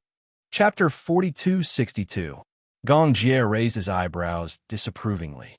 As he wiped his hair, he said to him as though he wanted to prove something, Turn around. What? Hua Jin only felt that he was teasing him. Didn't you ask me to bring the bathrobe in? Now that I brought it in, take it. I'm going out. Gong Jie heard this, but deliberately didn't take it. Instead, he crossed his arms and looked at him calmly. Hua Jin's back was facing him. He didn't move at all, like a stone statue. Gong Jie was actually a little interested. Turn around. What? Hua Jin frowned and suddenly became vigilant. Are you a pervert? This guy was obviously not wearing any clothes, yet he still asked him to turn around and look at his nakedness? Was he a pervert? I asked you to turn around. Didn't you hear me? His tone became a little dangerous. Hua Jin reluctantly turned around, but he deliberately squinted his eyes and carefully sized him up. Gong Jie was standing in the fog, so he couldn't see clearly for a moment. However, he imagined that he was not wearing any clothes, so Hua Jin deliberately didn't look down but stared straight at his face. Here, the fog gradually dispersed, and Hua Jin's face became even hotter. Just as he was about to turn his head and look away, he caught a glimpse of a towel wrapped around his lower body. Only then did he let out an embarrassed sigh. He thought he wasn't wearing anything, so he was wrapped in a towel. Damn it, he made him so nervous. He handed the bathrobe to him with both hands. Take it, your bathrobe. As though he could see his uneasiness, Gong Jie's eyes flashed with a hint of mockery. He didn't take the bathrobe, but asked casually, "Where am I sleeping tonight? I'll tidy up a room for you later." "It's so late. I'll sleep in this room." Hua Jin gritted his teeth. He guessed that this guy must be deliberately making things difficult for him, so he groaned. "Fine, if you want to sleep, you can sleep in this room. I'll prepare another room." He didn't want to wait for Gong Jie to reach out and take it, so he directly stuffed the bathrobe into his arms. Just as he was about to turn around, Gong Jie suddenly grabbed his arm and pulled him back. Hua Jin did not expect that this guy would grab his arm. He was caught off guard and fell backwards. In his imagination, he should have fallen hard on the cold marble floor of the bathroom. When he finally stabilized his center of gravity, he suddenly realized that he had fallen on someone's chest. Gong Jie coldly glanced at the person in his arms who was getting more and more nervous. He snorted, "Is there a need to clean up the room? The bed is so big. Let's sleep together." Perhaps it was because the temperature in the bathroom was too high or for some other reason. Hua Jin's face turned even redder, as if he was holding a mouthful of turbid air. "You don't have to make do with it. Don't you always sleep alone? You don't have to squeeze into the same bed with me. When I went to Africa in the past, I always slept with 2 bodyguards." Gong Jie paused for a moment and said, "Besides, the bed in this room is so big, it won't be a problem for 2 people to sleep together." Hua Jin felt strange and couldn't help but ask, "Why do you have to sleep with me?" Gong Jie heard that and laughed instead of answering. He lowered his head and leaned closer to him. He lowered his voice and looked at him flirtatiously. "I find it strange, too. Why are you deliberately avoiding me?" Hua Jin was stunned. "You." Chapter 4263. What are you hiding from?" The evening breeze gently blew past the window and through the crack in the door, brushing against the back of his neck. On his face, the steam in the bathroom and the hot air he exhaled as he spoke, one fire and one ice. It was like 2 worlds of ice and fire. Hua Jin couldn't help but feel his skin shiver. It was as if countless cold cicadas were seeping out of his pores, giving him goosebumps. He didn't dare to look into his eyes. He had a feeling that his eyes were so deep and contained countless meanings. "What are you hiding from?" Seeing his reaction, Gong Jie felt even more puzzled. He got closer to him, as if deliberately provoking him. He raised his eyebrows and asked, "Have you never seen a man's body?" "What do you mean? Otherwise?" Gong Jie lowered his head to look at himself, then looked at him. "Why are you so sensitive?" Those who don't know would think that you like me." As soon as he said this, Hua Jin pushed him away violently. "You'd better not say such things." Gong Jie was surprised by his resistance. In front of him, Hua Jin had been suppressing his anger, not daring to say anything. From the time they first met to the time they slowly got to know each other, Hua Jin's attitude towards him had always been one of fear and avoidance. Even if he was angry, he didn't dare to say it out loud. It was as if he was afraid of him. This was the first time he had resisted him and hit him. Gong Jie couldn't help but be interested. He gritted his teeth and said, "Are pranks fun?" "Pranks? Do you like to play pranks on others so much? Just because you're the crown prince of the Gong family, you can act high and mighty and not care about other people's feelings? I don't like it when you play pranks on me. Please don't do it in the future." Hua Jin seemed to have lost his temper. In front of Gong Jie, such resistance was nothing compared to a cat scratch. He didn't care about it at all. However, this was already Hua Jin's greatest resistance. However, the way he lost his temper didn't seem that dazzling. Although he had tried his best to use a stiff tone, in Gong Jie's eyes, it was insignificant. However, the more he acted this way, the more guilty he was. Gong Jie enjoyed the man's anger without restraint. His thin lips curled up slightly as he crossed his arms arrogantly in front of his chest. Unlike his angry reaction, he was extremely calm and even had a hint of mockery. When you're angry, you look guilty. Hua Jin was momentarily at a loss for words. He could only stare at him, flabbergasted. That's right. He suddenly, as if he had woken up from a dream. Why was he so angry? Why was he so angry? From an outsider's point of view, there was indeed an inexplicable sense of guilt. However, why was he guilty when he said those words? It was just giving him a bathrobe. Why was he so evasive? It was as if he was afraid of looking at his body. Hua Jin furrowed his brows. Even he felt that his reaction was strange. Do you like women or men? Gong Jia threw out a sudden question when he was at his most absent-minded. Hua Jin, who was in a daze, didn't even have time to react. He instinctively replied, I don't know. Chapter 42-64. Hua Jin, who was in a daze, didn't even have time to react before he instinctively replied, I don't know. As soon as he said that, not only Gong Jia, but even he himself was stunned. His mind was in a mess, and the way Gong Jia looked at him changed slightly, as if he was scrutinizing him. After being stunned for a long time, Gong Jia suddenly laughed and said in a helpless tone, Do you like men or women? How come you don't even know? Hua Jin pursed his lips and turned his face to the side. He didn't understand what was wrong with him either. He should have answered women without hesitation, but he actually hesitated. Gong Jia seemed to have an inquisitive attitude as he lowered his head slightly and inched closer to him. At that moment, the two people's lips were very close. Hua Jin looked up slightly and could see Gong Jia's mesmerizing eyelashes. Those damn eyelashes. They were so long and so close to his eyes that his vision was a little out of focus. Gong Jia was especially tall and slender. He was like a wall that blocked him in the corner. His tall figure cast a shadow over his body. That shadow seemed to contain 1,000 pounds of strength, pressing down on him until he almost couldn't breathe. Hua Jin gripped the bathrobe in his hands. His knuckles were white, and the collar of the bathrobe was almost twisted out of shape.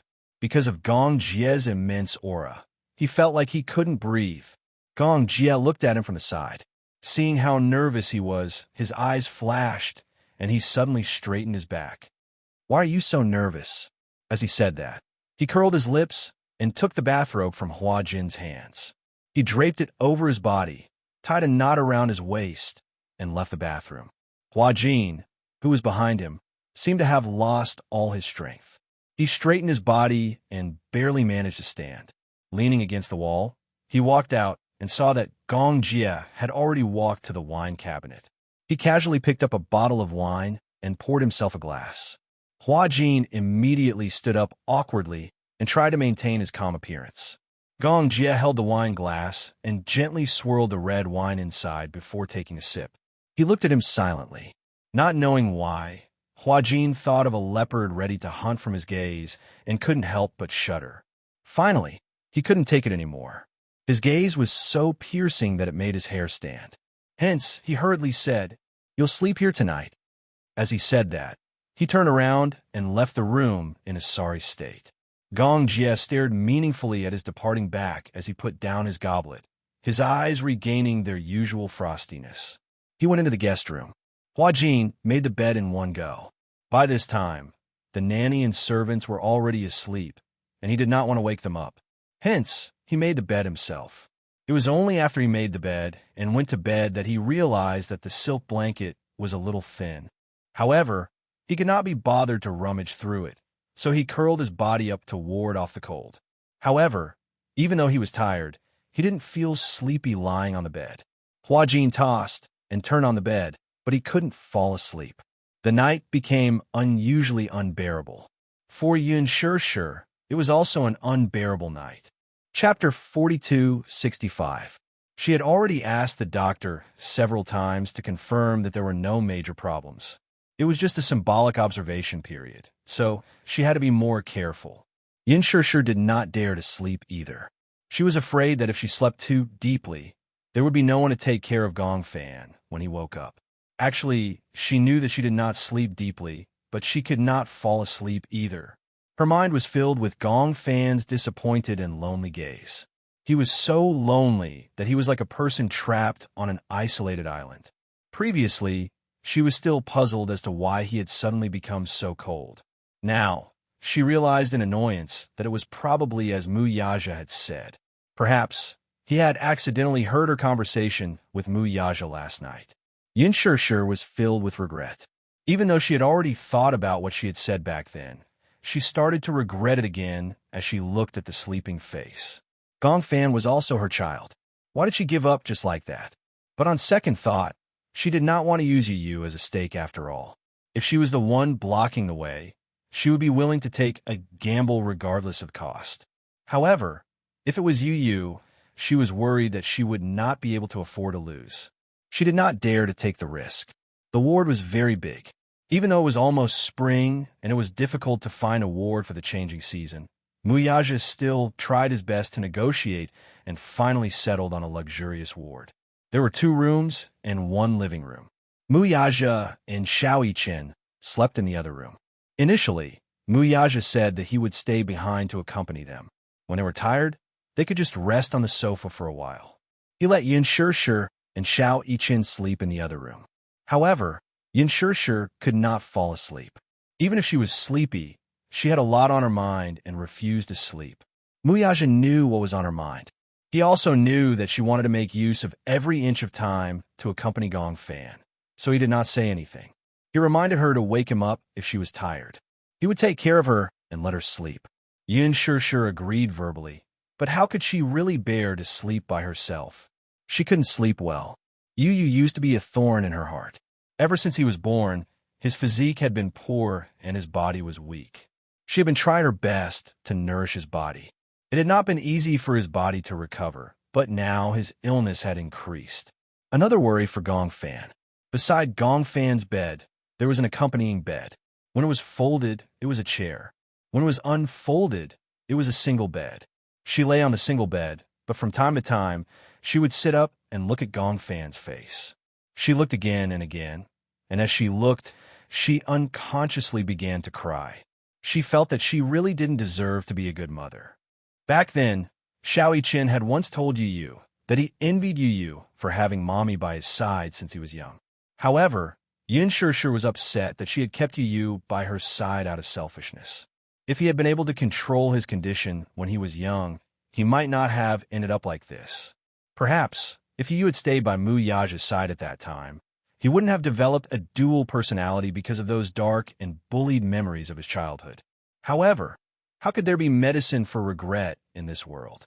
No matter how much she regretted it now, it was useless. Yin Shishir could no longer sleep. She sat by the bed and carefully held Gong Fan's right hand. His originally thin arm had become swollen because of the foredrip just now.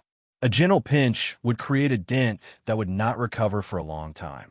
His entire arm, including the back of his hand, was unbelievably cold. Chapter 4266.